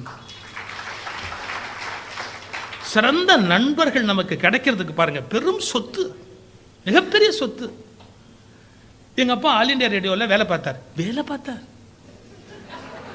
கவர்மெண்ட் ஆபீஸுக்கு போறவங்கள எவ்வளவு சில பேர் தான் வேலை பார்ப்பாங்க. எங்க அப்பா கவர்மெண்ட் ஆபீஸ்ல வேலை பார்த்தார். அவருக்கு ரிட்டையர் பண்ணி வீட்டுக்கு அனுப்புறான். எங்களுக்கு ரெண்ட் கண்ட்ரோல்ல ஒரு வீடு கொடுத்துருந்தாங்க. ரெண்ட் கண்ட்ரோல் வீடு 75 ரூபாய்க்கு ஒரு அரண்மனை. 75 ரூபாய்க்கு ஒரு அரண்மனை, 5 பெட்ரூமு, தொட்டி முத்தம், ஹாலு, தோட்டம், அப்படி கிணறு பெருசா ஒரு வீடு, ஓட்டு வீடு, அவ்வளவு பெரிய வீடு. வெறும் 75 ரூபாய் கடைசி வாடகை, 75 ரூபாய். இதுல இருந்து ரிட்டையர்ட் ஆனா மயிலாப்பூர்ல நாங்க வீடு பார்க்கணும். எங்க போய் வீடு பார்க்கறது? எங்க அப்பா சல்லி காசு லஞ்சம் வாங்காத நேர்மையான அரசு அதிகாரி. சல்லி காசு அவர் பரம்பரையில் நான் வந்தேங்கிறத விட எனக்கு பெரிய சொத்து வேற எதுவுமே வேண்டியதில்லை. இப்ப என்ன கஷ்டம் எங்க வீட்டில் என்ன, 5 பெட்ரூமோட இருக்கிற பெரிய வீட்டை விட்டுட்டு எங்க போய் உட்கார்றது வீட்டில்? நல்ல வேளை எங்க அக்கால 3 அக்காவுக்கு கல்யாணம் ஆகி போச்சு, அண்ணனுக்கு கல்யாணம் ஆயிடுச்சு. இருந்தா கூட எங்க போய் உட்கார்றது வீட்டுக்கு? வீடு போய் பார்த்தா சந்து பொந்து எலி வேலை. 75 ரூபாய்க்குலாம் வீடே கிடையாது. அதை விட முக்கியம், எங்க அப்பாவுக்கு சம்பளமே இனிமே கிடையாது. இப்ப மாதிரி அவருக்கு பென்ஷன்லாம் இப்ப கிடையாது. ஒரு கான்ட்ராக்ட் ஜாப்னு வச்சிருந்தா கிடையாது. நான் அப்பதான் பேச ஆரம்பிச்சேன். எனக்கு சொற்பொழிவுக்கு 10 ரூபாய் கொடுப்பாங்க. நல்ல வேளை அதை திருப்பி வாங்கிக்காம விட்டுருவாங்களே, அதுவே பெரிய விஷயம். எனக்கு பயமா இருக்கு, பின்னாடியே வந்தா திரும்ப எங்கேயாவது ஜாஸ்தியாக கொடுத்தாலும் வாங்கிடுவாங்களோன்னு. 10 ரூபா கொடுப்பாங்க. எங்க போய் வீடு பார்க்கறது, எங்க போய் இருக்கிறது? அப்படி எங்க அப்பா சோகமா உட்காந்துருக்காரு, நானும் சோகமா உட்காந்துருந்தேன். என் ஃப்ரெண்டு சார் என் கூட ஒன்னா சாந்தாமி ஸ்கூல்ல ஒன்னா படிச்சவன், மணின்னு பேரு, அவன் தான். ஏன்டா ஒரு மாதிரி உட்காந்துருக்க, ஏன்டா உங்க அப்பா ஒரு மாதிரி உட்காந்துருக்காரு அப்படின்னு. வீட்டை காலி பண்ணுட்டா வேற வீட்டுக்கு போகணும் அப்படின்னு. அவங்களுக்கு அருமையான வீடு, ஃபர்ஸ்ட் கிளாஸ் வீடு இருக்கு. அவனுடைய அப்பா பாம்பேல இருக்கிறாரு. அவங்க பை பர்த் பிராமின்ஸ். அவங்க நாங்கள் சைவம் தான், ஆனாலும் பிராமின்ஸ் இல்லை. அவன் ஒரு வார்த்தை சொன்னான், ஏன்னா இது ஒரு பெரிய விஷயமான வீடு இல்லைங்கிறது, எங்கள் வீட்டில் இருக்க வேண்டியது தானே, எங்கள் வீட்டில் இருக்க வேண்டியது தானே. அது எப்படா சாத்தியம்? உங்கள் வீட்டு வர்றா இந்த கிச்சன், இந்த பெட்ரூம் நான் கதவை சாத்திட்டா எனக்கு போகிறோம், உங்களுக்கு அந்த பெட்ரூம், அந்த கிச்சன், அந்த முன் ஹால் போகிறோம். ஆனால் நீங்கள் அப்படி இருந்துக்கங்க, நான் இப்படி இருந்துக்கிறேன். 4 ஆண்டு காலம் சார் அவனுடைய வீட்டை நாங்கள் குடியிருந்தோம். நான் என்ன தெரியுமா சொன்னேன், டே மணி, அந்த மாதிரி வீட்டுக்கு குறைஞ்சபட்சம் ஒரு 1000 ரூபாய் வாடகை கொடுக்கணும்டா. அவ்வளோ அழகான வீடு, அது தோட்டம் கிட்ட கிணறு எல்லாமே இருக்கு. 1000 ரூபாய் வாடகை கொடுக்கணும்டா. என்கிட்ட அவ்வளோலாம் இல்லைடா, நான் வாடகை என்ன கொடுப்பேன். அவன் என்ன தெரியுமா சொன்னா, நீ என்ன கொடுக்குறியோ அதான் வாடகை, நீ என்ன கொடுக்குறியோ அதுதான் வாடகை. நான் சொன்னேன், கொடுக்காட்டி அதுதான் வாடகை. இப்படிலாம் மனுஷங்களை பார்க்க முடியுமா? இந்த உலகத்தில் எப்படிலாம் பார்க்க முடியுமா? என்னால் என் ஜென்மத்துக்கு எத்தனை பிறவி எடுத்தாலும் அவனை மறக்க முடியாது, எத்தனை பிறவி எடுத்தாலும் மறக்க முடியாது. பாருங்க, இருந்த அந்த கதவை திறந்து அப்படியே இருக்காண்டா, அப்படியே அந்த கதவை திறந்து இப்படியே வருவோம், அப்படியே போவோம், அதே மாதிரி அப்படியே வாழ்ந்து அவனுக்கு புள்ள பிறந்து வளர்ந்து வர வரைக்கும் நாங்கள் இருந்து ஒன்றா இருந்தோம். இதெல்லாம் ஒரு அதிசயம். நண்பர்கள் அப்படிலாம் ஒரு அதிசயம். என்னுடைய நண்பரில் இன்னொரு நண்பன் ரவின்னு பேர், எல்லாருக்குமே தெரியும். சோபனா ரவின்னா தெரியும். சோபனா ரவியே ரிட்டையர்ட் ஆகி கழுவி ஆயிடுச்சு. எங்கள் ஃப்ரெண்டு தானே, அதனால உரிமையாக சொல்கிறேன். வேற அந்த அகிலன் காதல் கதையை அவங்க கதை தான். அகிலன் காதல் கதை அவன் சொன்னது. அகிலனை பார்க்க போன கதையா என் ஃப்ரெண்டு, அவர் இப்போ அட்வொகேட், அவர் ரவி, சோபனா ரவியை கல்யாணம் பண்ணவர் காதலிச்சு. அவர் நானும் அவனும் சாந்தா ஸ்கூலில் ஒன்றா படிக்கிறோம். எங்களுக்கு எஸ்எஸ்எல்சி அந்த படிக்கிற நேரம் இன்டர் ஸ்கூல் பேச்சு போட்டி வைக்கிறாங்க. நான் வந்து சி செக்ஷன், அவன் வந்து ஏ செக்ஷன். அவன் இங்கிலீஷ் மீடியம், நான் தமிழ் மீடியம். சி செக்ஷன் நான் படிக்கிறேன். பட் நானும் அவனும் வெரி க்ளோஸ் ஃப்ரெண்ட்ஸ்.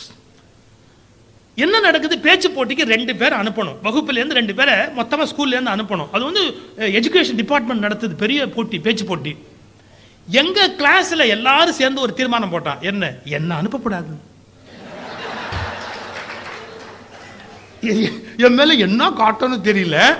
சிவத்தை அனுப்பக்கூடாது, சிவம் போகக்கூடாது, சிவம் கண்டிப்பாக போகக்கூடாது. எங்கள் செக்ஷனில் எல்லாம் தீர்மானம் போட்டாங்க. வேற ஒரு பையனை தேர்ந்தெடுத்தாங்க. அவன் தான் போகணும். அவன் நல்லா பேசுவான், ஒன்றும் குறை சொல்ல முடியாது, அவன் நல்லா பேசுவான். அவன் தான் போகணும், ஆனால் சிவம் போகக்கூடாது. எங்கள் செக்ஷனில் சொல்லிட்டாங்க. அந்த ரவி செக்ஷனில் போய் வாத்தியார் கேட்குறாரு, யாரடா அனுப்பலாம் அப்படின்னு. எல்லாரும் யுனானிமஸாக ரவி போகலாம்னு சொல்கிறாங்க. அந்த பேச்சு போட்டிக்கு ரவி போகலாம் அப்படின்னு அனுப்புகிறாங்க. ஸோ இப்போ அவனும் போக போகிறான், நான் போக போகிறது இல்லை. ரவி வந்தான் சாயங்காலம், என்னடா சிவம் உங்கள் கிளாஸில் யார் என்னை விட்டுட்டாங்கடா, அவன் தான் போக போகிறான். ஏன் அப்படி விட்ட, நீ போனால் கண்டிப்பாக ஜெயிப்பியே, அதனால தான் விட்டாங்க, அதனால தான் விட்டாங்க. அவங்களுக்குலாம் நான் ஜெயிச்சா எனக்கு புகழ் வந்துடும், கோவம் வருது, நான் என்ன பண்ண சொல்கிறேன் அப்படி. நேரம் எங்கள் தமிழ் வாத்தியார்கிட்ட போய் ரவி சொன்னான், சார் நான் போக மாட்டேன், அந்த இடத்துல சிவத்தை அனுப்புங்க. நான் போக மாட்டேன், அந்த இடத்துல சிவத்தை அனுப்பு. அவன் போனால் ஜெயிப்பான், கண்டிப்பாக ஜெயிப்பான். நான் போனால் நான் தோப்பேன். எதுக்கு போகணும், சிவன் தான் போகணும், சிவன் தான் கண்டிப்பாக போயாகணும்.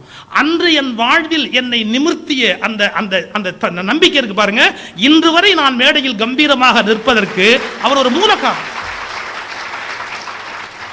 அந்த பேச்சு போட்டியில் நான் ஜெயித்ததற்காக எங்கள் பள்ளியில் விடுமுறை விட்டார். ஏன்னா த்ரூ அவுட் தமிழ்நாடு நடக்கிற ஒரு எஜுகேஷன் டிபார்ட்மெண்ட் நடத்தின ஒரு பேச்சு போட்டி, அதில் ஜெயிக்கிறது அவ்வளோ பெரிய ப்ரெஸ்டீஜியஸ் இஷ்யூ. அந்த இடத்த எனக்கு விட்டு கொடுத்துட்டு அந்த பேச்சு போட்டி முடிகிறதுக்குள்ள ஒரு 20 தடவை சைக்கிள் எங்கள் வீட்டுக்கு வந்துட்டு போயிருப்பான். சிவம் வந்துட்டானா. நான் ஜெயிச்சேன்னு உடனே சாக்லேட் அப்படி நீட்டினா, நீ ஜெயிப்பேன்னு தெரியும்டா, அந்த உள்ளேன்னு அந்த சாக்லேட் எடுத்து நீ ஜெயிப்பேன்னு எனக்கு தெரியும்டா அப்படின்ட்டு அந்த சாக்லேட்டை கொடுத்தான். அவன் கண்ணிலையும் தண்ணி, என் கண்ணிலையும் தண்ணி. இந்த உலகத்தில் தனக்கு கிடைத்த வாய்ப்பை கூட நண்பன் அடைந்து நண்பன் புகழடைய வேண்டும் என்று நினைக்கிறானே, இந்த நட்புக்கெல்லாம் விலை உண்டா, ஈடு உண்டா? ஏதாவது நன்றி சொல்லி முடியும்? மிக நல்ல நண்பர்களை பெறுதல் வாழ்வில் மிகப்பெரிய பாக்கியம். அது வாழ்வின் மிகப்பெரிய பாக்கியம். குழந்தைகள், மனைவி, மக்கள், சொத்து, சுகம் எல்லாவற்றையும் விட மேலானது மிகச்சிறந்த நண்பர்களை வாழ்வில் பெறுவது. நான் இன்னொரு கான்ட்ராஸ்ட் சொல்றேன். இளம் வயதுல தான் நட்பு உண்டாகும். பள்ளி படிக்கும் போது, கல்லூரி படிக்கும் போது நட்பு உண்டாகும். ஆனா இந்த வார்த்தையை கொஞ்சம் கவனிங்க. இளம் வயதில் தான் நட்பு உண்டாகும். ஆனா இளம் வயதில் ஏற்படுகிற நட்பை விட நட்பு எப்ப ரொம்ப அவசியம் தெரியுமா? முதுமையில் தான் நட்பு மிக மிக மிக அவசியம். நமக்கு முதுமை வர வர நம்முடைய குடும்பத்திலேருந்து நம்ம தனிமைப்பட்டு நிற்கிறோம் அப்படிங்கிற ஒரு உணர்வு வரும். நான் வேடிக்கையா சொல்றது, நம் குடும்பத்துக்கு நாம் 6வது விரல். நாம் நம்முடைய குடும்பத்துக்கு 6வது விரல். நாம் இருந்தாலும் ஒன்றுதான், நாம் இல்லை என்றாலும் ஒன்றுதான். நாம் இல்லாத போது அவர்கள் இன்னும் அதிக மகிழ்ச்சியாக இருப்பதற்கான வாய்ப்பு கூட அந்த இடத்தில் இருக்கு. இதெல்லாம் இருக்கும் வீட்டுக்குள்ள. ஆனா அந்த நேரத்தில் நீங்க உங்களுடைய மனம், அழுத்தம், வலி, சோகம் இதெல்லாம் பங்கிட்டுக்கணும் அப்படின்னு சொன்னா ஒரே வென்டிலேஷன் ஒண்ணுதான் உண்டு. என்ன? முதுமையில் நமக்கு சகல நோய்களையும் வெல்லக்கூடிய ஒரே மாத்திரை நண்பன் என்கிற மாத்திரை. பிபி, சுகர், அது 40 மாத்திரை போட வேண்டியிருக்கும். இந்த 40 மாத்திரையும் ஒரு மனுஷ வடிவத்தில் கை கால் முளைச்சு வந்தா அதுக்கு நட்புன்னு பேர். உட்காந்து பொறுமையாக கேட்டா அது அப்படி தாண்டா இருக்கும், வீடுனா அப்படி தான் இருக்கும், ஒரு பெரிய விஷயம். எல்லார் வீட்லையுமே அப்படி தாண்டா, இப்போ எங்கள் வீட்டில் மட்டும் என்ன மதிக்கிறாங்களா என்ன? அதுதான் இருக்கும், அது ஒரு பெருசாக ஏன் எடுத்துக்கிறேன், அது மாதிரி ஆறுதல் சார். அது அதனால நீங்கள் நட்பை வந்து போற்றி பாதுகாக்கணும். வயதாக வயதாக நம்ம நட்பை விட்டு விலகி போகிறோம்னா நம்முடைய தனிமை நம்மளை கொல்லாமல் கொண்டுடும். அப்போ இளமையில் தான் நட்பு தொடங்குகிறது என்றாலும் முதுமையில் தான் நட்பு மிக மிக முக்கியமான ஒன்றாக கருதப்படுகிறது. அதே மாதிரி நட்பினுடைய இன்னொரு பெரிய சிறப்பு அம்சம் என்னன்னு கேட்டால், எல்லாரும் கைவிட்ட நேரத்தில் கூட கைவிடாமல் துணை நிற்கக்கூடிய சக்தி நல்ல மனைவிக்கு உண்டு. அதே மாதிரி நல்ல குழந்தைகளுக்கு உண்டு, நான் இல்லைன்னு சொல்லலை. அது மாதிரி நல்ல நண்பர்களுக்கு உண்டு. வாவு சிதம்பரம் பிள்ளை ஜெயிலேருந்து வெளியே வராரு, எத்தனை பேர் போய் வரவேற்றாங்க? சுப்பிரமணிய சிவா போய் நிற்கிறார். சுப்பிரமணிய சிவா நிற்கிறார். அப்போ சிவாவுக்கும் வாவுசிக்கும் அப்படி ஒரு நட்பு. அது இப்போ ஜெயிலேருந்து வராரு, அவரை பார்ப்பது தேச விரோதம்னு பிரிட்டிஷ் அரசாங்கம் கருதும்னு அத்தனை பேரும் பயப்படுறாங்க. ஆனா அந்த நண்பனாக இருக்கிற சுப்பிரமணிய சிவாவால தான் அந்த வாவுசியை பார்க்கணுங்கிற அப்போ அவருக்கு உடல்ல வேற நோய் வந்துடுது, கிட்டக்கையும் போக முடியல, தள்ளி நின்று பார்க்கிறார் சுப்பிரமணிய சிவா. அப்போ நட்பினுடைய மிகப்பெரிய அடையாளமே என்னன்னு கேட்டா, எல்லோரும் கைவிட்ட நேரத்தில் கைவிடாமல் ஆதரவு தரக்கூடிய வலிமை நட்புக்கு மட்டுமே இருக்கிற மிகப்பெரிய சொத்து. நான் முதலே ஒரு வார்த்தை சொன்னேன், நட்புல கர்வம் இருக்கக்கூடாது. நட்புல கர்வம் இருந்தோம்னு சொன்னா, யாரு ரெண்டு பேரும் நல்லா பழகும் போது கொஞ்சம் கர்வமா நம்ம நடந்துட்டா கூட அந்த நட்பு வீணா போயிடும். மற்ற ஏதோ ஒரு சந்தர்ப்பத்தில் கர்வமா இருக்க வேண்டியிருக்கு, ஆபீஸ்ல இல்லை ஏதோ அவமதிக்கிறாங்க, அங்க நண்பனை அவமதிச்சா கூட அது கர்வம், அது அந்த இடத்துல நம்முடைய கர்வத்தை வெளிப்படுத்தக்கூடாது. அவன் ஏதோ கோபத்தில் இருக்கிறான், அப்புறம் பார்த்துக்கிட்டோம், அப்படி இருக்கிறதுக்கு பழகணும். நான் பெயர் சொல்ல முடியாது, நான் ஒரு காரணத்தினால பேர் சொல்ல முடியாது, ஆனால் பேர் சொல்லாம ஒருவருடைய பேர் மட்டும் நான் சொல்றேன். சுப்பாறுமுகம் மிகச்சிறந்த வில்லிசை கலைஞர், எழுத்தாளர், பேச்சாளர், சிந்தனையாளர், என்னோட ரொம்ப அன்புக்குரியவர் சுப்பாறுமுகம். அவர் ஒரு திரைப்பட நடிகரோட நல்ல நட்புல இருந்தார். ஏன்னா அவருக்கு வசனம் எல்லாம் அவர் எழுதி கொடுப்பார். அவர் முன்னுக்கு வரதுக்கு நிறைய வசனம்லாம் எழுதி கொடுப்பார். ரெண்டு பேரும் ரொம்ப நல்ல ஃப்ரெண்ட்ஸ். ஒரு நாள் பாருங்க, சுப்பாறுமுகம் அவர் வீட்டுக்கு போறாரு. அந்த நடிகருக்கு பணம் வசதி வாழ்க்கையெல்லாம் வேற மாதிரி மாறிடுச்சு. வா வா வா உட்கார் உட்கார் அப்படின்றார். இவர் போய் உட்கார்றாரு. அவர் வீட்டில் 4 நாய், பெரிய நாய், முரட்டு நாய் நிற்கிது. அப்படியே அப்படியே ஒரு 4 நாய் நிற்கிது. இதெல்லாம் என்னது புதுசாக இருக்கு, இதெல்லாம் ஏது அப்படின்னார். அது உங்களை மாதிரி ஆளெல்லாம் நம்புறதை விட இதை நம்புறது பெட்டர்னு முடிவு பண்ணிட்டேன். இது நன்றியாக இருக்கும்ல, இல்லை உங்களை மாதிரி ஆளெல்லாம் நம்புறதை விட இதுங்க நம்புறது பெட்டர் அப்படின்னு முடிவு பண்ணிட்டேன். ஹெட் வெயிட்டாக பேசிட்டேன். சுப்பா ஆறுமுகத்திட்ட ஒருத்தர் பேசி ஜெயிக்க முடியாதுங்க. சுப்பா ஆறுமுகத்திட்ட ஒருத்தர் பேசி ஜெயிக்க முடியாது. அடுத்த வினாடி செகண்ட் யோசிக்காம பதில் அடிச்சா இருப்பாங்க. என்ன உங்களெல்லாம் நம்புறதை விட இதுங்களை நம்புறது பெட்டர் அப்படின்னு முடிவு பண்ணிட்டேன். வேற நீ போயிட்டேன்னு வச்சுக்க, நாங்கள் 4 பேர் தூக்கிட்டு போனால் கௌரவமாக இருக்கும், இதை 4 இழுத்துட்டு போச்சுன்னு வச்சுக்க எப்படி இருக்கும்?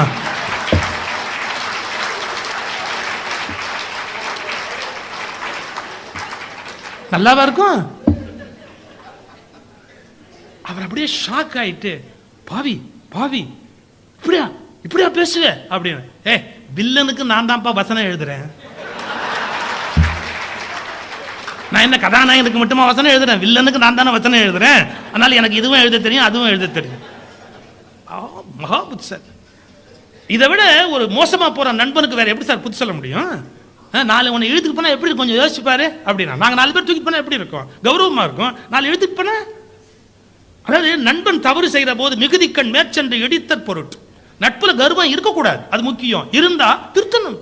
எங்க அந்த குறை இருக்கோ, குறை இருக்கிறத திருத்த வேண்டிய இடத்த திருத்தணும். தோழமை என்பது வெறும் புணர்ச்சி பழகுதல் அல்ல. அது கண்டிப்பா எதிரில் இருக்கணுங்கிற அவசியம் இல்லை. அதுல நிலைத்த நீடித்த ஆழமான அக்கறை உடைய அன்பு இருக்கணும். அந்த சொல்லுக்கே ரொம்ப பவர் ஜாஸ்தி சார். இன்னைக்கு கம்யூனிஸ்ட் இயக்கங்கள்ல தோழருங்கிற வார்த்தை எவ்வளவு பலமான ஒரு வார்த்தை.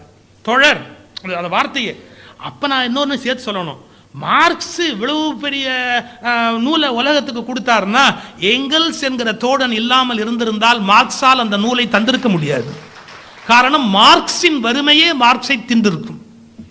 மார்க்ஸ் வறுமையை தின்னுவதற்கான ஒரு நூலை கொடுக்க முடிந்தது என்றால் மார்க்ஸை வறுமை திங்க முடியாதபடி ஏங்கல்ஸ் பாதுகாத்தான். மகாகவி பாரதி அவ்வளவு பெரிய ஆள் தான். ஆனா குவளை கண்ணன் என்ற ஒருவனுடைய அன்பு கிடைக்காமல் இருந்திருந்தால் பாரதியின் பல வாழ்வு தொலைந்து போயிருக்கும். குவளைக்கண்ணனுடைய நட்பு பாரதிக்கு கிடைச்சது எவ்வளவு பெரிய விஷயம். ஆனா அவனை மனசுல வச்சுதான் பாடினார். எங்கிருந்தோ வந்தான் இடைச்சாதி நான் என்றான், இங்குவனை யான் பெறவே என்ன தவம் செய்து விட்டேன். அது கண்ணபெருமானை குறித்த பாடல் அல்ல, குவளைக்கண்ணனை குறித்த பாடல். இங்குவனை நான் பெறவே என்ன தவம் செய்து விட்டேன். சார் அந்த யானை அடிச்சது கிடைச்சா இல்லை, அப்படியே சுருட்டி தூக்கி காலுக்குள்ள போட்டுடுச்சுன்னாங்க, அப்படியே தூக்கி அப்படி உள்ள போட்டுடுச்சு. குவளைக்கண்ணன் தான் உள்ள போய் யானைக்கு காலில் இருந்து பாரதியை தூக்கிட்டு வெளியே வர்றார். அப்ப பாரதியை காப்பாற்றணுங்கிற அந்த வெறி குவளைக்கண்ணனுடைய வெறி. அது அப்ப நல்ல நண்பர்கள், அந்த நட்பு அமைவது எவ்வளவு பெரிய பாக்கியம். அது அதனுடைய பெருமை என்ன, அதனுடைய மேன்மை என்ன. நான் ஏங்கல்ஸ் மார்க்ஸ் அவங்களுடைய நட்பை பத்தி சொன்னேன். நண்பனுக்காக விட்டு கொடுக்கணும் அப்படிங்கிற ஒரு கருத்து சொன்னேன். அதுல வந்து உச்சம் என்ன தெரியுமா, ஒரு வாய்ப்பை விட்டு கொடுத்துட்டு மறுபடியும் தான் மேல வந்துடலாம், தான் முன்னுக்கு வந்துடலாங்கிற நினைப்பெல்லாம் தாண்டி ஒன்ஸ்வானால் இதை கொடுத்துட்டா அவன் தான் நல்லா இருப்பான் அப்படின்னா கூட அப்போதும் கொடுக்கிற நட்பு சிலது உண்டு. அதாவது திரும்பி நம்ம அடைஞ்சிடலாம், திரும்பி வேற மாதிரி முன்னுக்கு வந்துடலாங்கிற வாய்ப்பெல்லாம் இருந்து கொடுக்கறதுங்கிறது ஒரு கால்குலேஷன். இதை விட்டு கொடுத்துட்டா கூட பரவாயில்ல, மறுபடியும் நம்ம அதை அடைஞ்சிடலாம் அப்படின்னு. அதெல்லாம் இல்லாமையே விட்டு கொடுத்த மகான்கள் உலகத்தில் உண்டு. சைத்தன்ய மகாபிரபுனுடைய வாழ்க்கையில ஒரு பகுதி நான் படிச்சுட்டு இருந்தேன். சைத்தன்ய மகாபிரபு இளமையான பருவத்தில் பாருங்க, நதிக்கு இக்கரையில் அவங்களுடைய இடம், நதியை தாண்டி போய் அக்கறையில் குரு கிட்ட படிக்கணும். அவரும் அவருடைய வகுப்பு தோழர் ரெண்டு பேருமா படகுல பயணம் பண்ணி அக்கறைக்கு போவாங்க, ஆசிரியர்கிட்ட போய் பாடம் படிப்பாங்க. இந்த இக்கரையிலேருந்து அக்கறைக்கு அவங்க பயணம் பண்ணும்போது பேசிக்கிட்டே போவாங்க. ஒரு நாள் நண்பனுடைய முகம் வாடி இருக்கு. ஏண்டா ஒரு மாதிரியா இருக்கிற, உன் முகம் வாட்டமா இருக்கு. முதல்ல நட்புக்கு இது ஒரு அடையாளம், நட்புன்னு இல்லைங்க, அன்புக்கே அடையாளம். ஒருத்தர் முகம் வாடி இருந்தா ஏன் வாடி இருக்குன்னு கண்டுபிடிக்க தெரியும். கண்டுபிடிக்க முடியாத போது கேட்கணும். இன்னும் சில பேர் கேட்டுட்டா நம்ம கிட்ட ஏதாவது உதவி கேட்டுருவானோன்னு அப்படியே கேட்காமே போயிடுவான். அவன் முகம் வாடி இருக்கு அப்படின்னா, நான் பெண்களுக்கு ஒன்று சொல்றேன், நம்ம குழந்தைங்களே பள்ளிக்கூடம் போயிட்டு வந்ததுன்னா முகம் எப்படி இருக்குங்கிறத கூர்ந்து கவனிக்கணும். பள்ளிக்கூடத்துக்கு போகும்போது அதனுடைய முகம் எப்படி இருந்தது, அது பெருவாரியாக அழுதுகிட்டு தான் போவோம். அந்த பள்ளிக்கூடத்துலேருந்து வரும்போது அது நல்லா சிரிச்சுக்கிட்டு வரணும். பள்ளிக்கூடத்துலேருந்து வரும்போது குழந்தைக்கு முகம் நல்லா சிரிப்பாக இருக்கணும். ஏன்னா பள்ளிக்கூடத்தை விட்டு தப்பிச்சு வருது, சந்தோஷமாக சிரிச்சுக்கிட்டு வரணும். அப்பவும் அது முகம் வாடி இருந்தா, ஏன் உன் முகம் வாடி இருக்குன்னு கேட்டாதான் அவங்க அம்மா, என்ன கண்ணு உன் முகம் வாடி இருக்கு, உனக்கு என்னடா ப்ராப்ளம், என்ன நடந்தது பள்ளிக்கூடத்தில், ஏமா ஒரு மாதிரியா இருக்க. இதெல்லாம் அன்பினுடைய அடையாளம். நம்ம கூட இருக்கிறவங்களுடைய யார் முகம் வாடி இருந்தாலும் ஏன் அப்படின்னு கேட்கணும். இதெல்லாம் பண்பினுடைய அடையாளம். சைத்தன்ய மகாபிரபு கேட்கிறார், என்ன கேட்கிறாரு, ஏன் உன் முகம் வாடி இருக்கு, நண்பனை பார்த்து கேட்கிறார். அது ஒண்ணும் இல்லை, எங்கிட்ட நீ ஏமாற்ற முடியாது, எங்கிட்ட ஏமாத்தாது, உனக்கு என்ன ப்ராப்ளம் சொல். அவர் சொன்னா, நம்ம வாத்தியார் அவர் ஏதோ இலக்கணம் பற்றி ஏதோ ஒரு புஸ்தகம் எழுதிட்டு வர சொல்றாரு, அதை பற்றி ஏதோ ஒன்று எழுதிட்டு வர சொல்றாரு. அது எழுதிட்டியா, நீ எழுதிட்டல்ல, நீ எழுதிட்ட, இவனுக்கு தெரியும் நீ எழுதிட்டல்ல. ஆமா நான் எழுதிட்டேன், நானும் எழுதிட்டேன். சரி, இன்னைக்கு போய் அதை வாத்தியார்கிட்ட கொடுக்கணும். ஆமா, உன் புஸ்தகத்தை நான் படிச்சுட்டேன், நீ எழுதியிருக்கிறத நான் படிச்சுட்டேன். இப்போ என்ன, நான் அவ்வளோ நல்லா எழுதலை. இப்போ நீ கொண்டு போய் வாத்தியார்கிட்ட கொடுத்தேன்னா வாத்தியார் உன் புஸ்தகத்தை தான் ஒத்துக்குவார், என் புஸ்தகத்தை குப்பையில் போட்டுருவார். இது ஒன்றும் இல்லைன்னு சொல்ல போறார் வாத்தியார். அதை நினைச்சா எனக்கு வருத்தமா இருக்கு. உன் புஸ்தகத்தை வாத்தியார் ஏற்றுக்குவார், என் புஸ்தகத்தை கண்டிப்பாக குப்பையில் போட்டுருவார். இப்போ உனக்கு தான் அந்த இடத்துல முக்கியத்துவம் கிடைக்கும். உன் புஸ்தகத்தை தான் வாத்தியார் ஏற்றுக்குவார், என்னதான் ஏற்றுக்க மாட்டார். சொல்லி வாய்மூல சார். அவங்க அந்த நதியில பயணம் பண்ணிக்கிட்டு இருக்கிறாங்க, கையில் இருந்த புஸ்தகத்தை அப்படியே நதியில போட்டு இனிமே எப்படி சொல்லுவாரு, இனிமே எப்படி சொல்லுவாரு பாருங்க. தன்னுடைய நண்பனுடைய அந்த புத்தகத்தை ஆசிரியர் நிராகரிச்சிட கூடாதுங்கிறதுக்காக தான் சிரமப்பட்டு எழுதினதை அப்பவே ஆத்துல போட்டுட்டு அந்த நண்பனை கட்டி தடவிட்டு சொன்னாராம், உன்னுடைய நட்பை விடவா எனக்கு இந்த புகழ் முக்கியம், உன்னுடைய நட்பை விடவா எனக்கு இந்த புகழ் முக்கியம், நீ அழலாமா, நீ வருத்தப்படலாமா. இது சைத்தன்ய மகாபிரபு வாழ்க்கையில் இருக்கிற ஒரு நிகழ்ச்சி. இன்னைக்கு உலகம் முழுக்க கிருஷ்ண பக்தி இயக்கம் பரவியதற்கு காரணம் சைத்தன்யர். அது செயற்கையான ஒரு பரப்புதல் அல்ல. சைத்தன்யருக்கு இயல்பான பிரேமையும் அன்பும் இருந்ததால் தான், பிறர் மீது உள்ள அன்பு தான் இத்தனை பெரிய பக்தி இயக்கமாக அது வளர்ந்தது. ஒன்று தெரிந்து கொள்ளுங்கள், உள்ளத்தில் அன்பில்லாதவர்கள் பக்தி இயக்கம் நடத்தினால் அது ஒரு சமய தொழிலே ஒழிய அது உண்மையில் ஒரு பக்தி அனுபவம் அல்ல. அவர் உண்மையான அன்பு, தன்னுடைய நண்பனுக்காக கவலைப்படுறார். கையில் வச்சிருந்த புத்தகத்தை அப்படியே தூக்கி போட்டார் அவர். அப்ப எப்படிப்பட்ட உயர்ந்த நிலையில் அவருடைய வாழ்க்கை அமைந்திருக்கிறது என்பதற்கு இதெல்லாம் ஒரு அடையாளம். நீங்க எத்தனை இலக்கியம், ராமாயணம், மகாபாரதம், அப்புறம் இன்னும் நம்முடைய சங்க இலக்கியங்கள் எங்கே போனாலும் நட்பினுடைய ஆச்சு.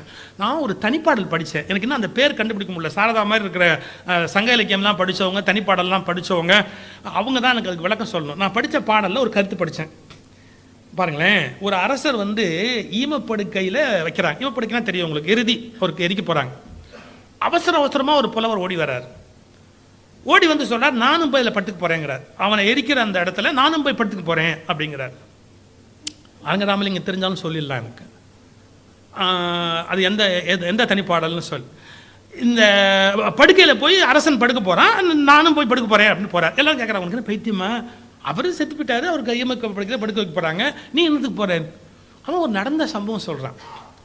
நான் முதல்ல இவனை பார்க்குறதுக்கு வந்தேன், இந்த அரசரை என்கிட்ட பேசிக்கிட்டே இருந்தான். நீ போய் அரண்மனையை சுற்றி பாரு, நல்லா பாரு, உள்ளே போய் பாரு அப்படின்னு சொன்னான். நான் அரண்மனையெல்லாம் உள்ளே போய் பார்த்தேன். அப்படியே பார்த்துக்கிட்டே போனோன்னு அரசர் படுத்திருக்கிற அந்த பெட்ரூம் அது கிட்டக்க வந்தேன். அந்த மெத்தையை அப்படியே பார்த்தேன், அரசர் படுத்திருக்க மெத்தையை அப்படியே இப்படி பார்த்தேன். ரொம்ப ரொம்ப அருமையாக இருக்கும். உட்காந்து பார்க்கலாமேன்னு உட்காந்தேன், தூங்கிட்டேன். எனக்கு தெரியாது, நடந்த களைப்பு, தூங்கிட்டேன். இது பெருசு இல்லை, நான் தூங்கிட்டேன் பத்தியா, இரவு அப்படியே தூங்கிட்டேன். கொஞ்ச நேரம் கழிச்சு அரசமா தேவி, அந்த அரசருடைய மனைவி அரசமா தேவி வந்திருக்கிறா. இது எனக்கு தெரியாது. அரசமா தேவி வந்தவ அரசர் தான் முன்னாடி வந்து படுத்துட்டார் போல் இருக்கு அப்படின்னு நினைச்சிட்டு, ஐயோ அரசர் படுத்துட்டாரு, எழுப்ப வேண்டாம் அப்படிங்கிற எண்ணத்தில் அவர் களைப்பா படுத்துட்டாருன்னு அரசமா தேவி பக்கத்தில் அந்த பெட்ல படுத்துட்டான்.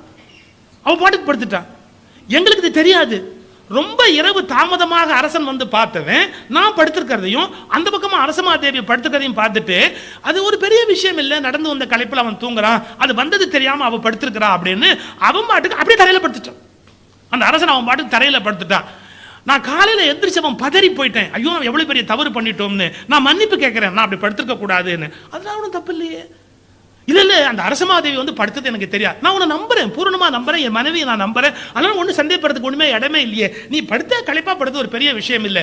அன்று அந்த படுக்கையில் படுத்த என்னை நண்பன் என்று ஏற்றுக்கொண்டது உண்மை என்றால், இன்று இந்த படுக்கையில் நான் படுத்தால்தான் அப்போது அவன் மனைவி படுத்த அதே படுக்கையில நானும் போய் இந்த ஈம படுக்கையில படுத்தாதான் அது நட்பு என்பதற்கு இலக்கணம் ஆகுங்கிறான். என்ன நட்பு, என்ன நட்பு?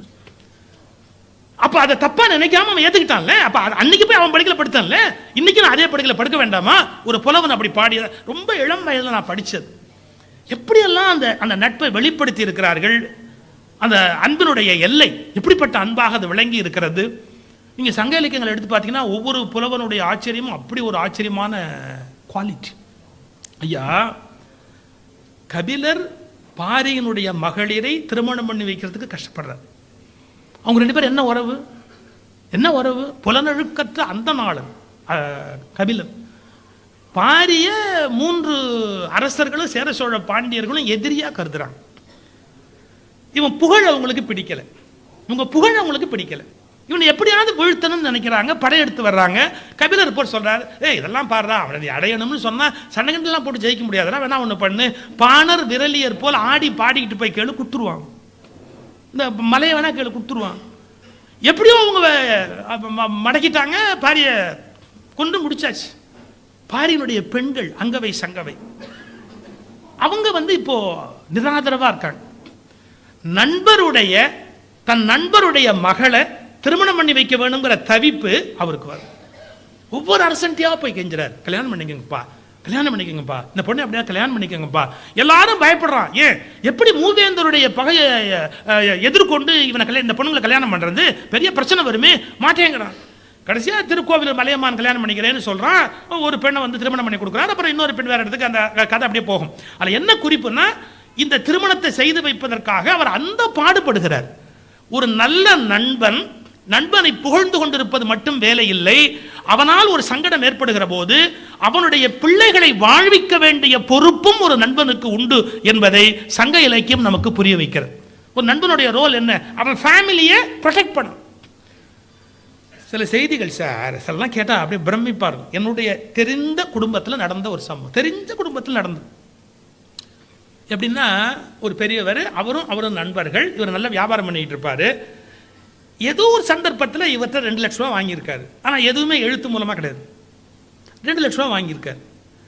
2 லட்ச ரூபா வாங்கியிருக்கிறாரு. அவர் இறந்து போயிட்டார். வியாபாரம் பண்ணிட்டு இருந்தவர் இறந்து போயிட்டார். இவர் வந்து துக்கம் கேட்குறாரு. தன்னுடைய நண்பன் இறந்து போயிட்டான்னு நண்பனுடைய பிள்ளைகள் எல்லாம் பார்க்குறாரு, எல்லாரோடையும் ஆறுதல் சொல்கிறாரு, காரியம் வரைக்கும் கூடவே இருக்கிறாரு.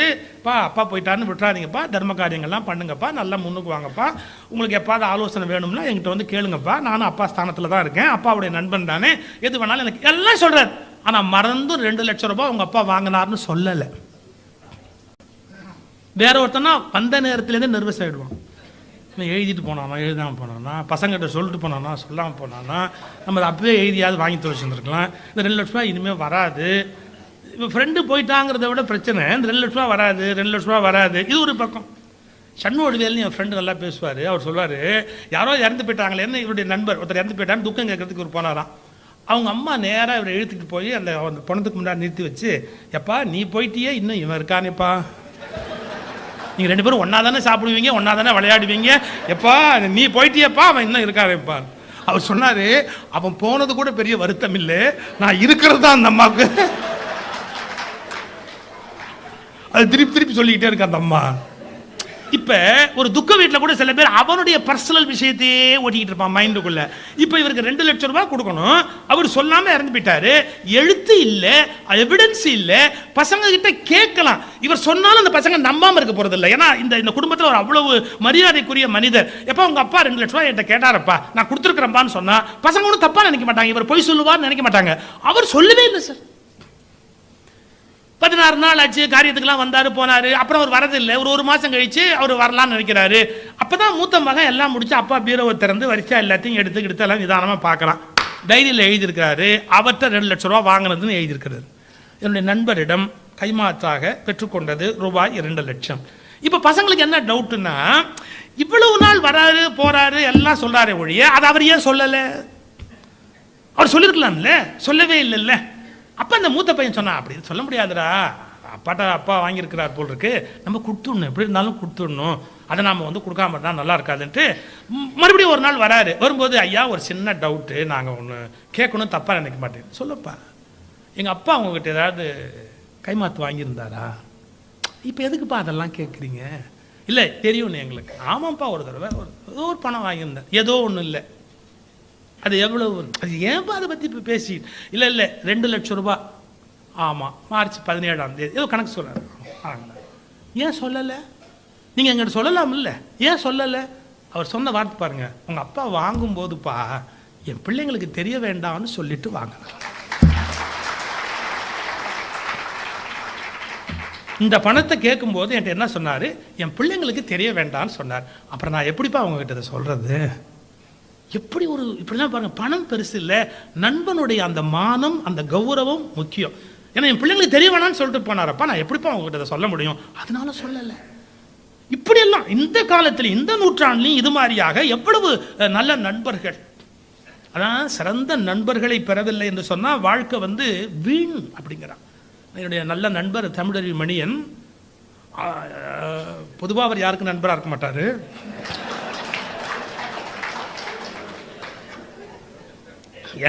எனக்கு ரொம்ப நல்ல நண்பர் தமிழறிவு மணியன். நட்பை பற்றி ஒரு கட்டுரை எழுதியிருக்கார்.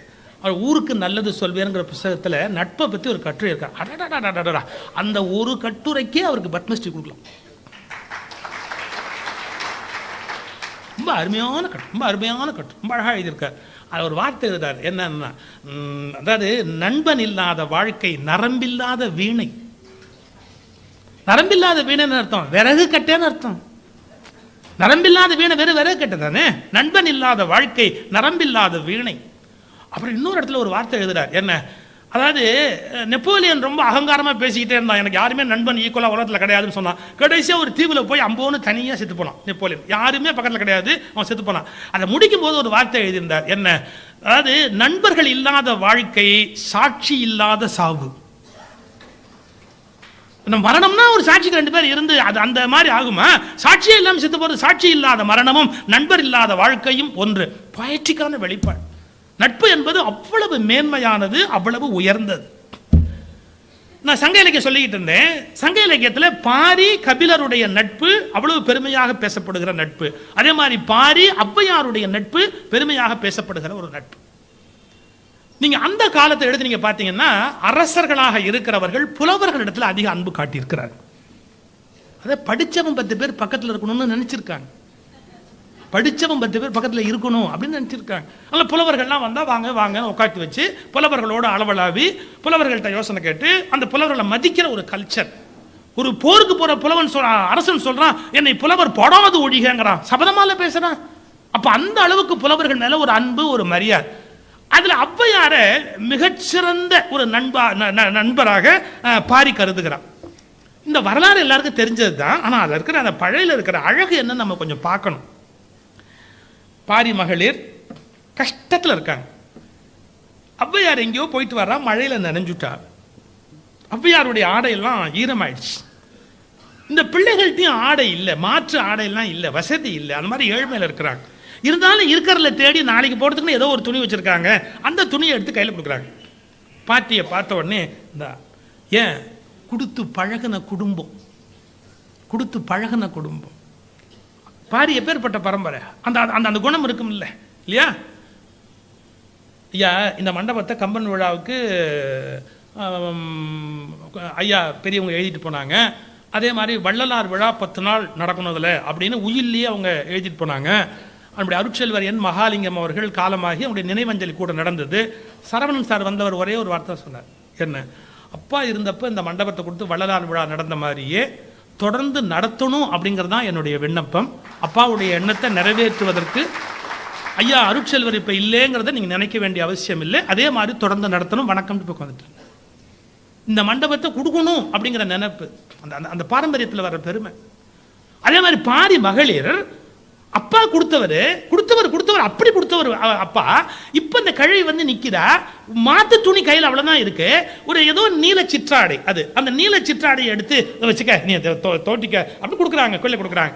அதை வாங்கிட்டு அந்த கிழவி ஒரு பாட்டு பாடலாம். இது என்ன சாதாரணமான துணியா, அது நீங்கள் கொடுத்தீங்களே இது சாதாரணமான துணியா? நான் 3 விஷயத்தை லைஃப்பில் ரொம்ப பெருமையாக நினச்சிக்கிட்டு இருந்தேன், அந்த 3 விஷயத்தை விட இது மேலானது. அப்போ 3 என்ன சொல்கிறா? பாரி பறித்த கலனும், அந்த பாரி பறிச்சுட்டு போனான், அது ஒரு பெரிய கதை. பாரியோட அவ்வை பழகிட்டு அங்கேயே இருந்து எல்லாம் தமிழை எல்லாம் பருகிக்கிட்டே இருந்துட்டு எவ்வளோ நாள் அங்கேயே இருக்கிறது? ஒருத்தன் ஜோறு போடுறாங்கிறதுக்கு அவன் வீட்டில் உட்காந்துக்க முடியுமா? அவளா புறப்படுறேன், நான் போகிறேன் அப்படின்ட்டு போகிறேன். பாரிக்கு இஷ்டம் இல்லை, இவ்வளோ அறிவாளி பக்கத்தில் போய் புறப்பட்டு போகிறாளேன்னு வருத்தப்படுறான். அவள் கேட்க மாட்டேன்ட்டான், நான் ஊராக போகணும்ப்பா, நான் இருக்கக்கூடாது, நான் புறப்படுறேன்ட்டு போயிட்டான். அவள் போனவளை திரும்ப வரவழைக்கிறதுக்கு பாரி ஒரு ட்ராமா பண்ணிட்டான். என்ன இவன் கொடுத்தான் பாருங்க, பரிசெல்லாம் கொடுத்தான் பாருங்க, இந்த பரிசோட இந்த கழுவி போறாரு, அவனே திருட மாதிரி போய் பறிச்சுட்டு வந்துட்டான். இப்ப எப்படியும் கம்ப்ளைண்ட் பண்றதுக்கு அரசர்கிட்ட வந்து தானே ஆகணும், மறுபடியும் இங்க வந்து தானே கம்ப்ளைண்ட் பண்ணி ஆகணும், திரும்பி இங்க வருவா இல்ல, அதுக்காக இந்த பையன் அப்படி பண்ணிட்டான், அந்த அந்த அதை பறிச்சுட்டான். இப்ப நேரா வந்தா என்னடா பெரிய ஆட்சி பண்ணிக்கிட்டு இருக்கிறேன், உன் ஆட்சியில திருட வந்து திருடிட்டு போறான், நான் கிழவி கொண்டு போறேன், என்கிட்ட பறிச்சுட்டு போறான் அப்படின்னு என்ன பண்றியா? அப்படி அந்த திருடனை பிடிச்சா இப்ப என்ன பண்ணுங்கிற, கசையடி கொடுக்கணும் அப்படிங்கிற கிழவி, அவனை அடிக்கணும் அப்படின்னு. இவனே அந்த திருட மேட்சத்தில் வர்றான், அடிக்க சொல்றான், கசையடியை வாங்கிக்கிறான். கசையடியை வாங்கி முடிச்சதுக்கு அப்புறமா தான் அந்த பாரி மன்னன்கிறத வெளிப்படுத்துறான். இதை முதலே சொல்லியிருக்கப்படாதான். இல்லை உன்னை வரவழைக்கிறதுக்கு வேற வழியே தெரியல எனக்கு. எப்படி ஒரு நட்பு பாருங்க. அதுக்கு அவனே வந்து பறிச்சுட்டு போனான், அந்த கொடுத்த அணிகலன்களை அவனே பறிச்சுட்டு போனான். அதை சொல்றா பாரி பறித்த கலனும், இல்லை பறிப்பும்னு ஒரு வெர்ஷன் இருக்கு, பாரி பறித்த பறிப்பும். பழையனூர் காரி என்று ஈந்த கலைக்கோலும். அதே மாதிரி காரி இடத்துல அந்த பழையனூர் காளிங்கிற அந்த அவர்கிட்ட போய் ஏதோ அவ்வை பேசுகிறா, நட்பா இருக்கிறா. அப்படி இருக்கும்போது அவர் என்னமோ களைக்கோட்டு வச்சு வேலை செஞ்சுட்டு இருக்கிறாரு. ஒரு நல்ல நட்புக்கு என்ன அடையாளம் தெரியுமா? இப்போ கிச்சனில் அவங்க காய் நறுக்கிட்டு நீங்கள் வந்தா இந்த வெங்காயத்தில் இருக்கு இப்படி சொல்லிட்டா பல பேர் வீட்டுக்கே போக மாட்டான். ஆனால் நல்ல நட்புக்கு அடையாளம், கோதுமை மாவு பேச, சப்பாத்தி மாவு பேச அது பாரு, அதை எடுத்து அந்த பெருக்கி வை. அது நல்ல நட்புக்கு அடையாளம் என்ன தெரியுங்களா? அவங்கள வேலை வாங்கக்கூடாதுன்னு நீங்கள் நினைச்சிங்கன்னா அது வந்து மேம்போக்கான நட்புன்னு அர்த்தம். உரிமையாக வேலை வாங்கலாம்னு 2 பேரும் நினைச்சாதான் நல்ல நட்புன்னு அர்த்தம். பரப்புணும் இல்லை, நீ அதெல்லாம் அந்த பாத்திரத்தெல்லாம் வச்சு போடுங்க, கழுவி பாத்திர கழுவி 2 பேர் சேர்ந்து வெளியே போகலாம் வா அப்படின்னா அது நட்புக்கு அடையாளம். அதே மாதிரி அவன் என்னமா களைக்கோட்டில் கொத்திக்கிட்டு இருந்தான், இந்த கிழவி பேச சும்மா பேசிக்கிட்டே இருக்காரு கொத்து அப்படின்னு களைக்கோட்டை கையில் கொடுத்துட்டான். இப்போ கிழவி கொத்திக்கிட்டே பேசுகிறான். சாதாரணமாகவே கிழவிங்க கொத்த ஆரம்பிச்சு, களைக்கோட்டையை வேற கையில் கொடுத்துட்டா, அவள் கொத்திக்கிட்டே பேச ஆரம்பிச்சா. அவள் சொன்னா என்ன எவ்வளவு க்ளோஸ் ஃப்ரெண்ட்ஷிப்னு நினைச்சா அந்த களைக்கோட்டை கையில் கொடுத்துருப்பான். காரி அன்று ஈந்த கலைக்கோலம், காரி கொடுத்த அப்படின்னு அது ஒரு பாடம். காரி அன்று ஈந்த கலைக்கோலம், அப்புறம் சேரமான் வீட்டில் கல்யாணத்துக்கு போகிறேன். இது ரொம்ப ரொம்ப ரொம்ப நுட்பமான விஷயம் நட்பில். ஒரு நிமிஷம் நிறுத்திங்க, அப்புறம் சொல்கிறேன். இந்த மாதிரி ஒரு மண்டபத்தில் கல்யாணம் நடக்குது. இது பெரிய மண்டபம். இங்கே கல்யாணம் முடிஞ்சால் சாப்பாடு அவ்வளோ பேர் நிறைய பேர் சாப்பிட்லாம். இதை விட சின்ன மண்டபத்தில் கல்யாணம் வச்சுங்க. கல்யாணம் முடியுது, சாப்பாடு 100 பேர் தான் சாப்பிட்லாம். இலை போட்டாச்சு, சாப்பிட உட்காரணும். உங்களுக்கு தெரியும், நம்மளாம் இப்போ கூப்பிட வேண்டிய அவசியமே கிடையாது. சாப்பிடவான்லாம் யாரும் கூப்பிட வேண்டிய அவசியமே கிடையாது. எல்லாம் நடை திறவாய் தாழ் திறவாயின்னு திறக்கிறதுக்கு முன்னாடியே ரெடியாக இருக்கிறாங்க. அது இன்னொரு கொடுமை, நம்ம சாப்பிட்றதுக்கு முன்னாடியே பின்னாடி ஒருத்தர் ரெடியாக நிற்கிறான். நீங்க சாப்பிட்றதுக்கு முன்னாடி அவன் அதில் வேற அவன் செல்போன் வச்சு கமெண்ட்ரி வேற யாருக்கும் கூட, வா வா வா மண்டபத்தில் உட்காந்துருந்தா எப்படி, அவர் மோருக்கு வந்துட்டு அதை ஏஞ்சிருவார் நீ வா அப்படின்னு அவன் அங்க இடத்த பிடிச்சிக்கிட்டு இங்க இருக்கிறவங்கள வர சொல்லிட்டு இருக்கிறான். இது இப்ப மண்டபத்தில் அப்படி இருக்கிற கூத்து. 100 இலை போட்டாச்சு, பரிமாற போறாங்க. நான் நடுவில் ஒரு சமூகத்துக்கு பயனுள்ள செய்தி சொல்லிட்டு போறேன். தயவு செய்து பரிமாறிட்டு சாப்பிட கூப்பிடாதீங்க. இந்த நாட்டில் எவ்வளவு பொருள் வீணாகுது தெரியுமா? அதனால பரிமாறிட்டு சாப்பாடு போடுறதால எவ்வளவு பொருள் வீணாகுது தெரியுங்களா? நிறைய பேர் டயபெட்டிக், இப்போ நிறைய பேர் டயபெட்டிக் தேவையில்லாம, ஆனால் அந்த ஸ்வீட்டு வச்சுட்டாங்களேன்னு சாப்பிடுவாங்க. எதுக்கு இது வைக்காதீங்க, தயவுசெய்து வைக்காதீங்க. இன்னும் கூட சொல்ல, மினிமம் ஃபுட்டு கல்யாணத்தில் பரிமாறுங்க. மினிமம் பரிமாறிட்டு அந்தாண்ட மலவாழைப்பழம் ஐஸ்கிரீம்லாம் கொடுக்குறீங்களே, அதில் ஸ்வீட்டை கொண்டு போயிடுங்க. வேணும்னா சாப்பிட்டு அவசியம் வர வச்சுக்கிறேன். ஏன் நம்ம இங்கே பரிமாறணும்? தனியாக அந்த பஃபே மாதிரி எல்லாத்தையும் வச்சு வேணும்னா அதில் அங்கே போய் சாப்பிட்டுக்கோ. வெறும் மினிமம் ஃபுட்டு மட்டுமே இங்கே பரிமாறுதுன்னு பழக்கம். அதுவும் இலையில உட்காந்ததுக்கு அப்புறம் பரிமாறும். இல்லை ஏதாவது ஒன்று வேண்டாம்னா, இப்போ நான் உருளைக்கிழங்கு சாப்பிட மாட்டேன் வேணாம் அப்படின்னு, ஏன்னா கடவுளே அந்த உருளைக்கிழங்கா படைச்சுட்டார். அப்புறம் நான் இன்னும் உருளைக்கிழங்கு எப்படி சாப்பிட்டுக்கிட்டு இருக்கிறது? ஆனால் நான் வேண்டாம் அப்படின்னா விட்டுடலாம். இல்லை, இது ஒரு சின்ன, இது வந்து இது சமூக அக்கறையோடு கூடிய ஒரு தகவல். இது குறுக்காட்டி ஏந்தாலும் வெடிச்சு போடும் இல்லையா? சமூக அக்கறையோடு கூடிய ஒரு தகவல். உட்கார்ந்ததுக்கு அப்புறம் பரிமாறணும். இருங்க, 100 பேர் உட்காந்தாச்சு, இலை போட்டாச்சு, பரிமாற போறாங்க. அப்ப அந்த பொண்ணோட அப்பாவுக்கு ரொம்ப முக்கியமான ஒரு ஆள் வந்துட்டார். ரொம்ப ரொம்ப ரொம்ப முக்கியமான ஒரு ஆள் வந்துட்டார். நீங்க சாப்பிட்டுட்டு தான் போகணும்னு உள்ள கூட்டிட்டு போயிட்டாரு. அங்க போய் யாரையாவது எழுப்புனாதான் உட்காந்து வைக்க முடியும். கல்யாண வீட்டில் யாரை எழுப்புவீங்க? எங்க உங்க மாமாவை எழுப்பி பாருங்க, பெரியப்பாவை எழுப்பி பாருங்க, சித்தப்பாவை எழுப்பி பாருங்க. பச்சை உறவே அப்படியே அத்து போயிடும். இல்லை நம்ம யாராவது எழுப்ப முடியுமா? உறவுக்காரங்களே எழுப்ப முடியாது. ஒரே ஒரு ஆளை எழுப்பலாம். யாரை? Close friend. நீ எந்திரி, அவர் உட்காந்துட்டோம், அப்புறம் நீ நானுமா அட்டை பத்தில சேர்ந்து சாப்பிடலாம். அதான் நட்பில் இருக்கிற மிகப்பெரிய உரிமை. அவன் ஒருத்தன் தான் எந்திரின்னு சொல்றத அவமானமா நினைக்காம கௌரவமா நினைப்பான். ஏன்னா எந்திரிங்கிறது கௌரவம். ஏன்? அவன் இருந்தா எந்திரிச்சிருப்பான், அவன் இடத்துல என்ன நினைக்கிறான், நானும் அவனும் அவ்வளோ ஒண்ணும் இல்லையா? அவன் எப்படி எழுந்திருப்பானோ அப்படி நினைக்க சொல்லிட்டான், அவனும் நானும் ஒண்ணு. இதே மாதிரி அனுபவம் அவ்வைக்கு எங்க நடந்திருக்கு? சேரமான் வீட்டு கல்யாணம் நடந்திருக்கு.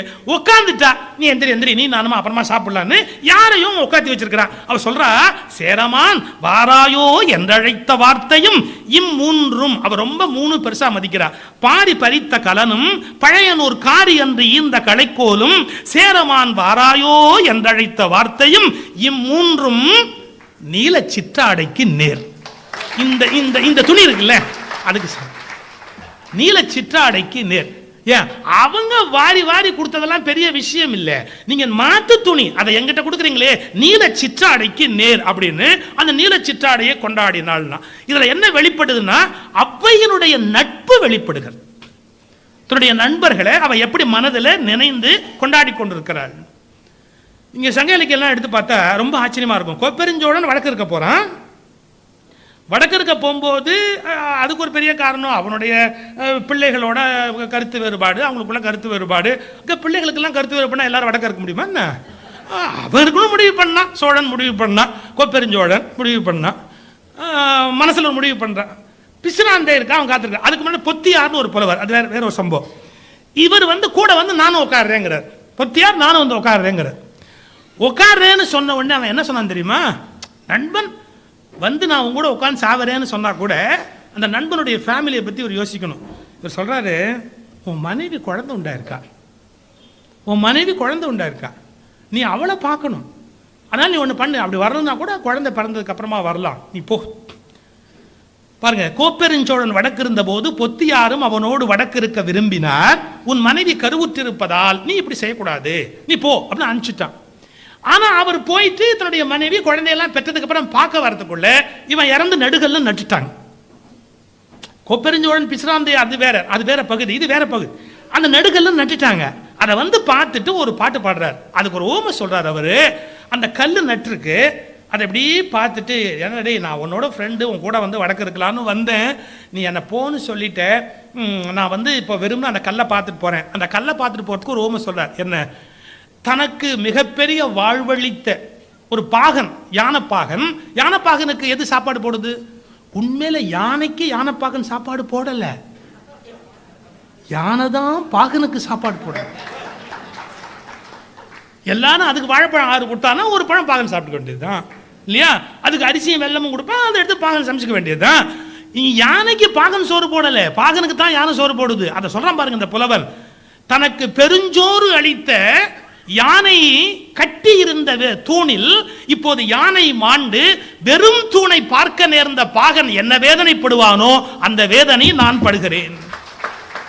பெருஞ்சோறு பயந்து பல்யாண்டு பிறந்த பெருங்களிறு இழந்த பைதப்பாகன் அது சோர்ந்து அல்கி அழுங்குல் ஆலை வெளில் பாழ் ஆக கண்டு கழுந்தாங்கு கலங்கினேன் அல்லனோயான்.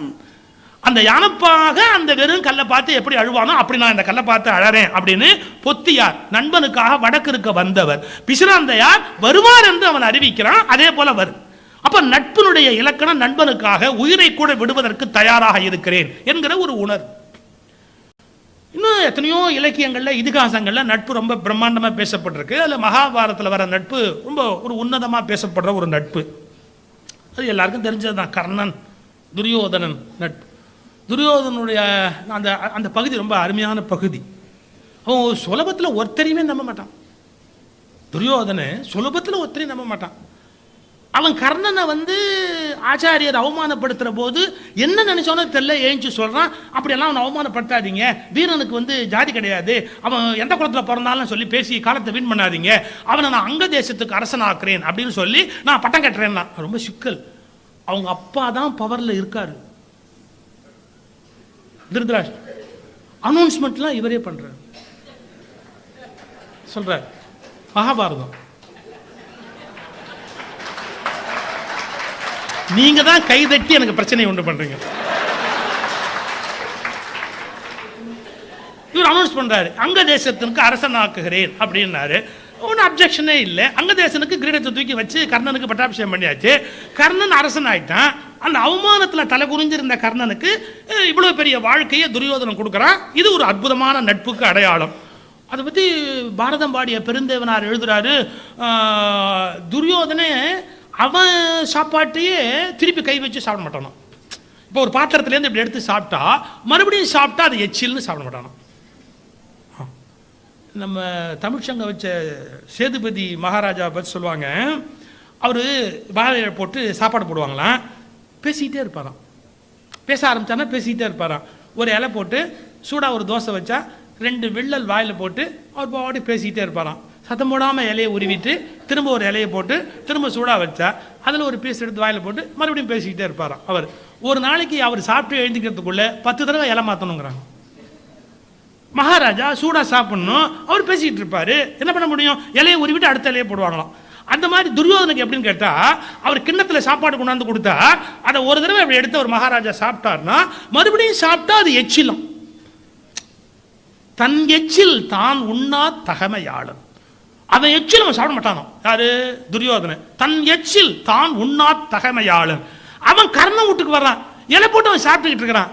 என்ன அவரைக்காயா? எடுத்து தூக்கி அவன் வாயில போட்டானா. தன் எச்சில் தான் உண்ணா தகமையாளன், என் எச்சில் தான் உண்ண, என் எச்சில் எடுத்து சாப்பிடுவான். அப்படி ஒரு நட்பு. இது வந்து பாரதம் பாடிய பெருந்தேவனார் அந்த நட்பை சொல்றார். இந்த நட்போட உச்சக்கட்டத்தை வில்லிபுத்தூர் ஆழ்வார் ஒரு இடத்துல பதிவு பண்றார். எங்க? குந்தி தேவி வர்றான். இந்த பிள்ளைய கர்ணன் தன்னுடைய பிள்ளைன்னு டிக்ளேர் பண்றதுக்காக வர்றான். அப்படி பண்ணிட்டா கர்ணனை பலவீனப்படுத்திடலாம் அப்படிங்கிற எண்ணத்தோட வர்றா.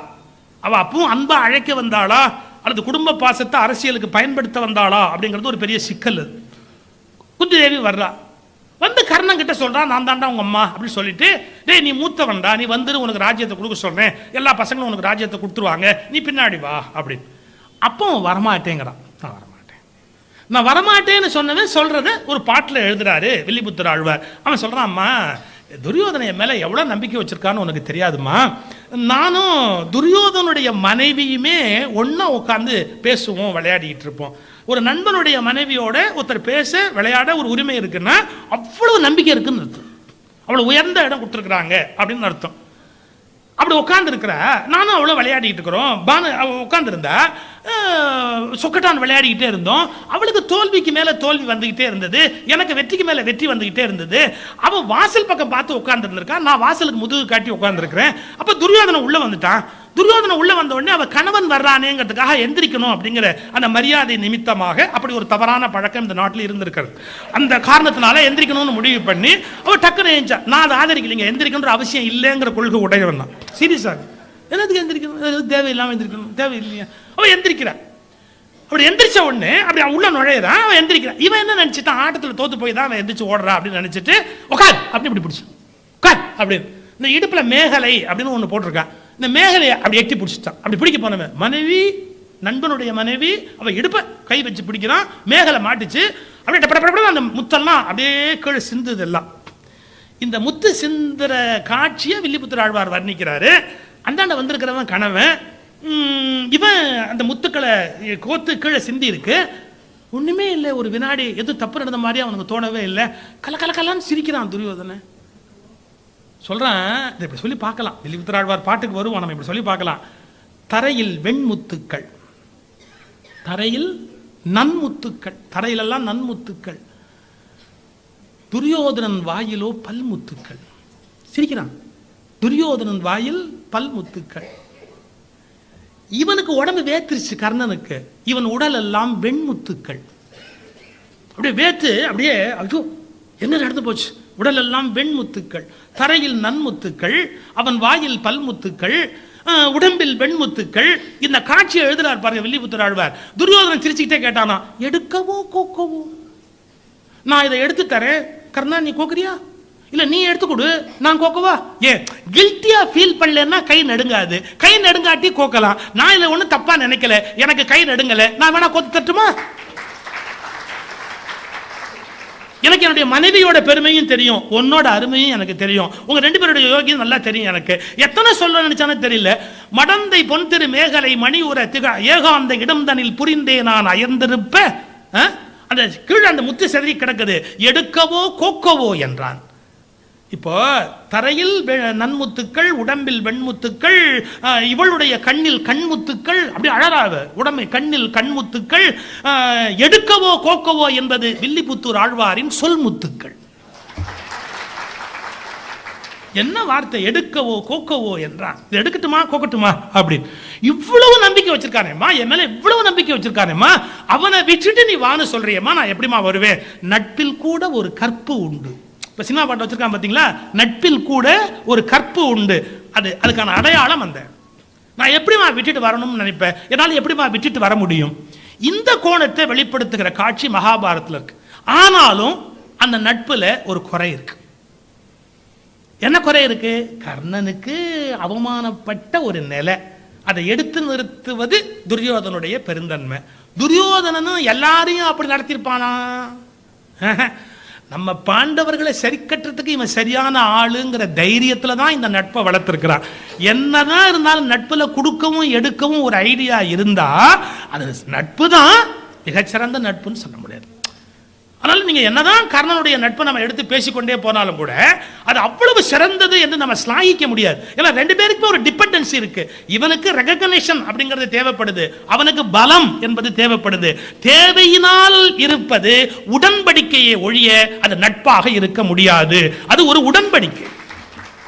அதுல அவங்க ரெண்டு பேருக்கும் ஒரு சிறந்த குணம் இருந்தது, ஒரு பண்பு இருந்தது. இவையெல்லாம் பாராட்ட வேண்டிய விஷயம். நீங்க அந்த நட்புக்காக உயிரை விடக்கூடிய வாய்ப்பெல்லாம் ராமாயணத்தில் வருது. ஜட்டாயு ராமனை காப்பாத்துறதுக்காக, சீத்தையை காப்பாத்துறதுக்காக சத்தியம் பண்றாரு.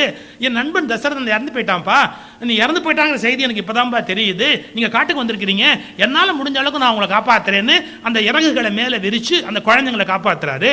சீத்தையை ராமனை எடுத்துக்கொண்டு போயிட்டான். அந்த சீத்தையை எடுத்துக்கொண்டு போற போது ஜட்டாயு ஒரு வினாடி யோசிக்கிறார். சண்டை போட்டா நிச்சயம் அவன் தான் ஜெயிப்பான், ஏன்னா அவனுடைய பலசாலி. ராவனுடைய பலம் என்ன சாதாரணமான பலமா? அவனை வெல்ல முடியுமா? வெல்ல முடியாது. அவனை வெல்லுவதற்குரிய ஆற்றல் தனக்கு இல்லை, அவருக்கு தெளிவா தெரியும். ஆனாலும் ஒன்று தெரிஞ்சுக்கணும், வெல்ல முடிகிறதோ இல்லையோ ஒரு தர்மத்தை நிலைநாட்டும் முயற்சியில் இறந்து போவது மேலானது.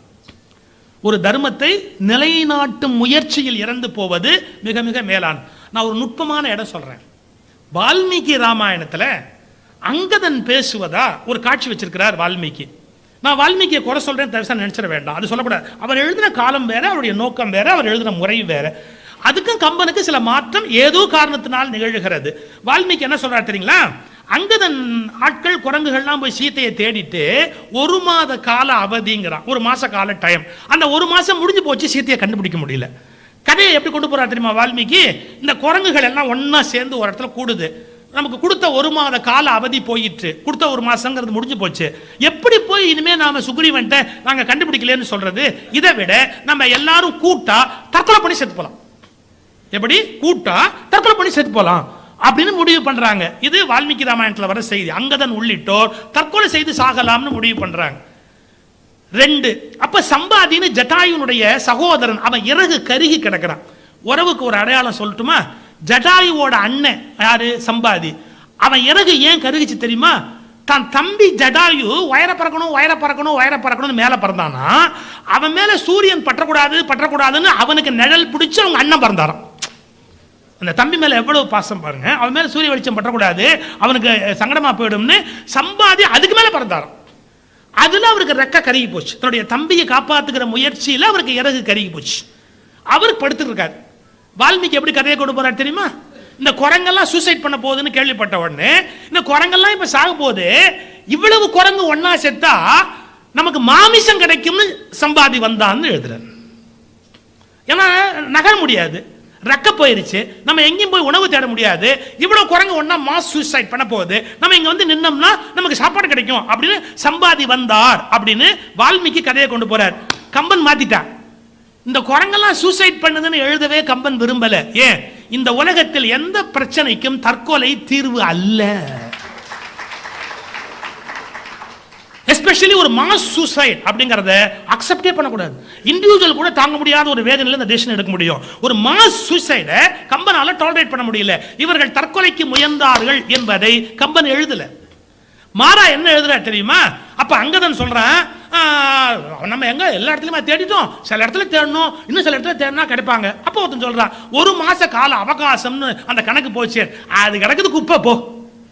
எது? ராமன் சொன்ன டைம் லிமிட் அப்படிங்கிறது ஒரு குப்பை, அது கிடக்குது குப்பை போ, பெரிய விஷயமா அது. இந்த விதிகள் என்பவையே ஒரு நல்ல காரியம் நடக்கிறதுக்காக தான் ஏற்பாடு பண்றாங்க. அதுல ஏதோ கொஞ்சம் முன்ன பின்ன மாற வேண்டிய அவசியம் ஏற்பட்டா அதை பெருசா பிடிச்சி தொங்கிட்டு இருக்க வேண்டாம். பல பேர் விதியை பிடிக்கணுங்கிற எண்ணத்துல ஆளை கொண்டு போடுறாங்க. ஒரு ரூல், இது லா, இது மட்டும் தான் இருக்கணும், அது மட்டும் தான் இருக்கணும். சார் இன்னைக்கு விரதம்னு ஒரு சூஃபி ஞானியை பத்தி ஒரு அருமையான வரலாறு சார். அவர் ஹஜ்ஜி யாத்திரை போறாரு. அவர் என்ன சொல்றாரு? நான் விரதம்பா, சாப்பிடக்கூடாது, ரொம்ப எளிய சாப்பாடு சாப்பிடணுங்கிறார். அடுத்த ஊருக்கு போறாரு சார். அங்க ஒரு 7 செருப்பு தைக்கிறவர் பிரம்மாண்டமா விருந்து வச்சுட்டான். அவர் ஒண்ணுமே சொல்ல சாப்பிட்டார். கூட இருக்கிற சிஷ்யெல்லாம் பார்த்தான், என்னங்க அநியாயம், சாப்பிடக்கூடாதுன்னு எங்களுக்குலாம் சொன்னீங்க, அவன் விருந்து வச்சோன்னு சாப்பிட்டீங்க. அவர் சொன்னார், பட ஒரு நாள் சாப்பிடக்கூடாதுன்னு சொல்லி நான் சாப்பிட்டா அல்லாஹ் கோச்சுக்கு போறாரா? சாப்பிடாம நான் போனா அவன் எவ்வளவு வருத்தப்படுவான். ஒன்று தெரிஞ்சுக்கோ, இப்போ இதே விரதத்தை ஒரு நாள் லாஸ்ட் டே எக்ஸ்டெண்ட் பண்ணிட்டா நான் குறைஞ்சா போச்சு. லாஸ்ட் டே விரதத்தை எக்ஸ்டெண்ட் பண்ணிட்டா குறைஞ்சா போச்சு. அப்ப அந்த விரதத்தை எக்ஸ்டெண்ட் பண்ணிக்கலாம். ஒன்று, விரதங்கள் மனித சுமூகத்துக்காக ஏற்படுத்தப்பட்டவை, அது மனிதர்களை வேதனைப்படுத்துவதற்காக அல்ல.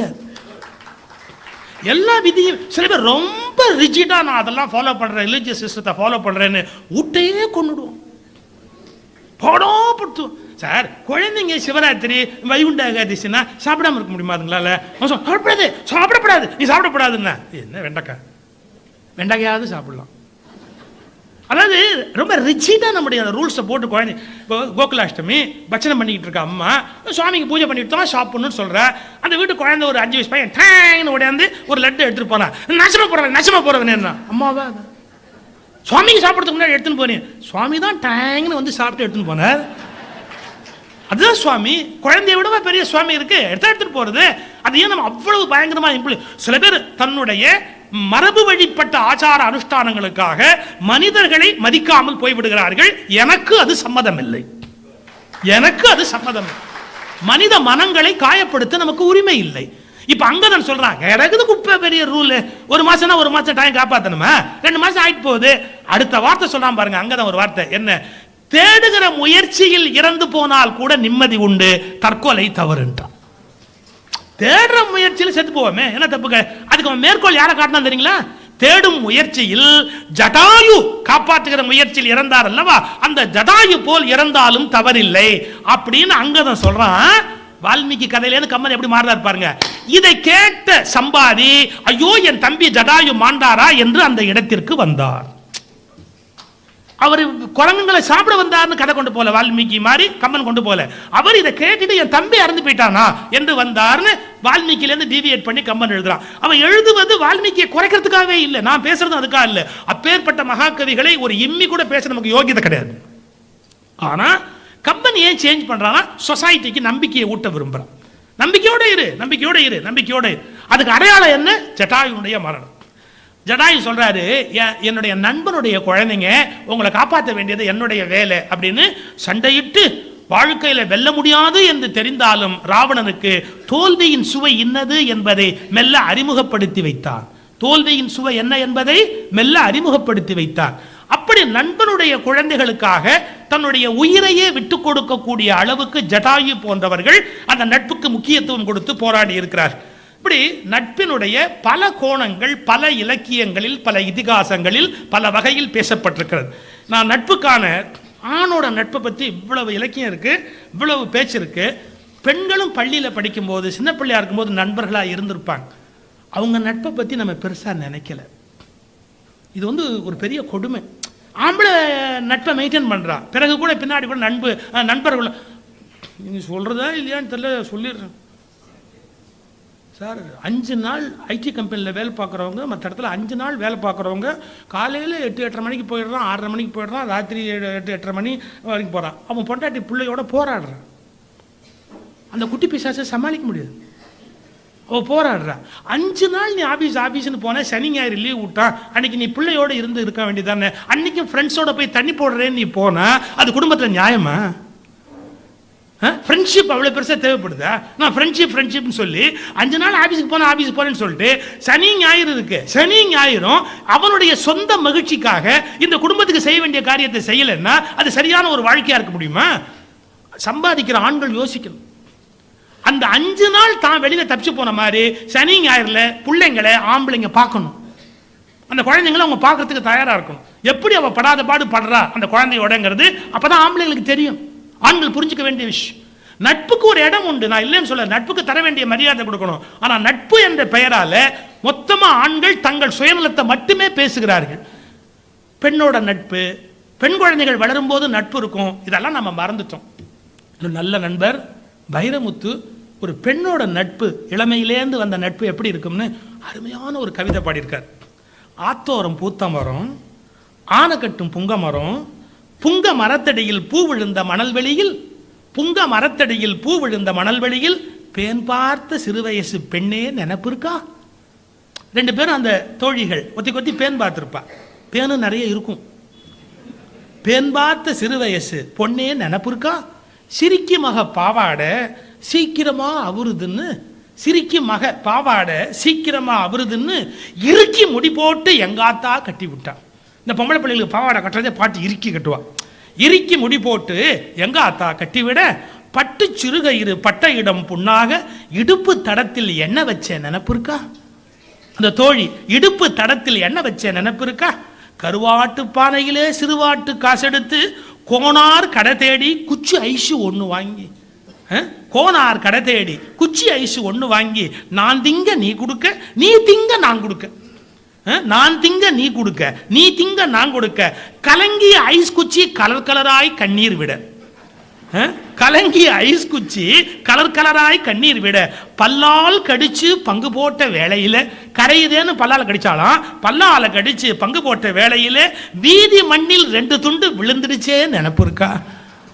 வீதி மண்ணில் 2 துண்டு விழுந்துடுச்சே நினைப்பு இருக்கா? கண்ணாமூஞ்சி ஆடையில கால் கொலுசு நீ தொலைக்க, கண்ணாமூஞ்சி ஆடையிலே கால் கொலுசு நீ தொலைக்க சூடு வைப்பா கிளவி. கொலுசு தொலைச்சிட்டு வீட்டுக்கு போனால் சூடு வைப்பாளே, சூடு வைப்பா கிளவின்னு சொல்லி சொல்லி நீ அழுக. எங்காலு கொலுசெடுத்து உனக்கு போட்டனுப்பி என் வீட்டில் நொக்கு பெத்தேன் ஏண்டி நினைப்பு இருக்கா? அந்த ஃப்ரெண்ட்ஷிப்பில் எல்லாம் கொடுத்து வாங்கிக்குவோம். அந்த சமயத்தில் எல்லாம் ஒருத்தருக்கு ஒருத்தர் கொடுத்துக்கள்.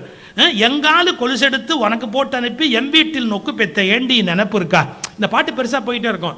அவர் 2 பேரும் என்ன பிளான் பண்ணாலும் நம்ம 2 பேரும் பிரியவே கூடாது, ஃப்ரெண்ட்ஸாகவே இருக்கணும்னு ஒரே ஆளுக்கு சக்காலத்தியா போகலாமான்னு யோசிச்சாங்க. சக்காலத்தி ஃப்ரெண்ட்ஸாக இருக்க முடியாதுங்கிறது வேற விஷயம். இப்போ யோசிச்சாலும் பாட்டு அப்படி பெருசாக போகும். நம்ம 2 பேரும் ஒத்தனையாக கல்யாணம் பண்ணிட்டு ஒரே வீட்டில் இருந்துடலாமா? அந்த ஃப்ரெண்ட்ஷிப் அதனுடைய அடர்த்தி. வெள்ளாறு சலசலக்க வெயில் போல நிலவடிக்க பல்லாங்குழி ஆடையிலே பருவம் திறந்து விட. சே, என்ன அந்த வாழ்க்கையை அந்த மனுஷன் எழுதுறான் பாரு. வெள்ளாறு சலசலக்க வெயில் போல நிலவடிக்க பல்லாங்குழி ஆடையிலே பருவம் திறந்து விட என்னமோ ஏதோன்னு பதறி போய் நான் அழுக விறுவிறுன்னு கொண்டாந்து வீடு சேர்த்த நினைப்பு இருக்கா?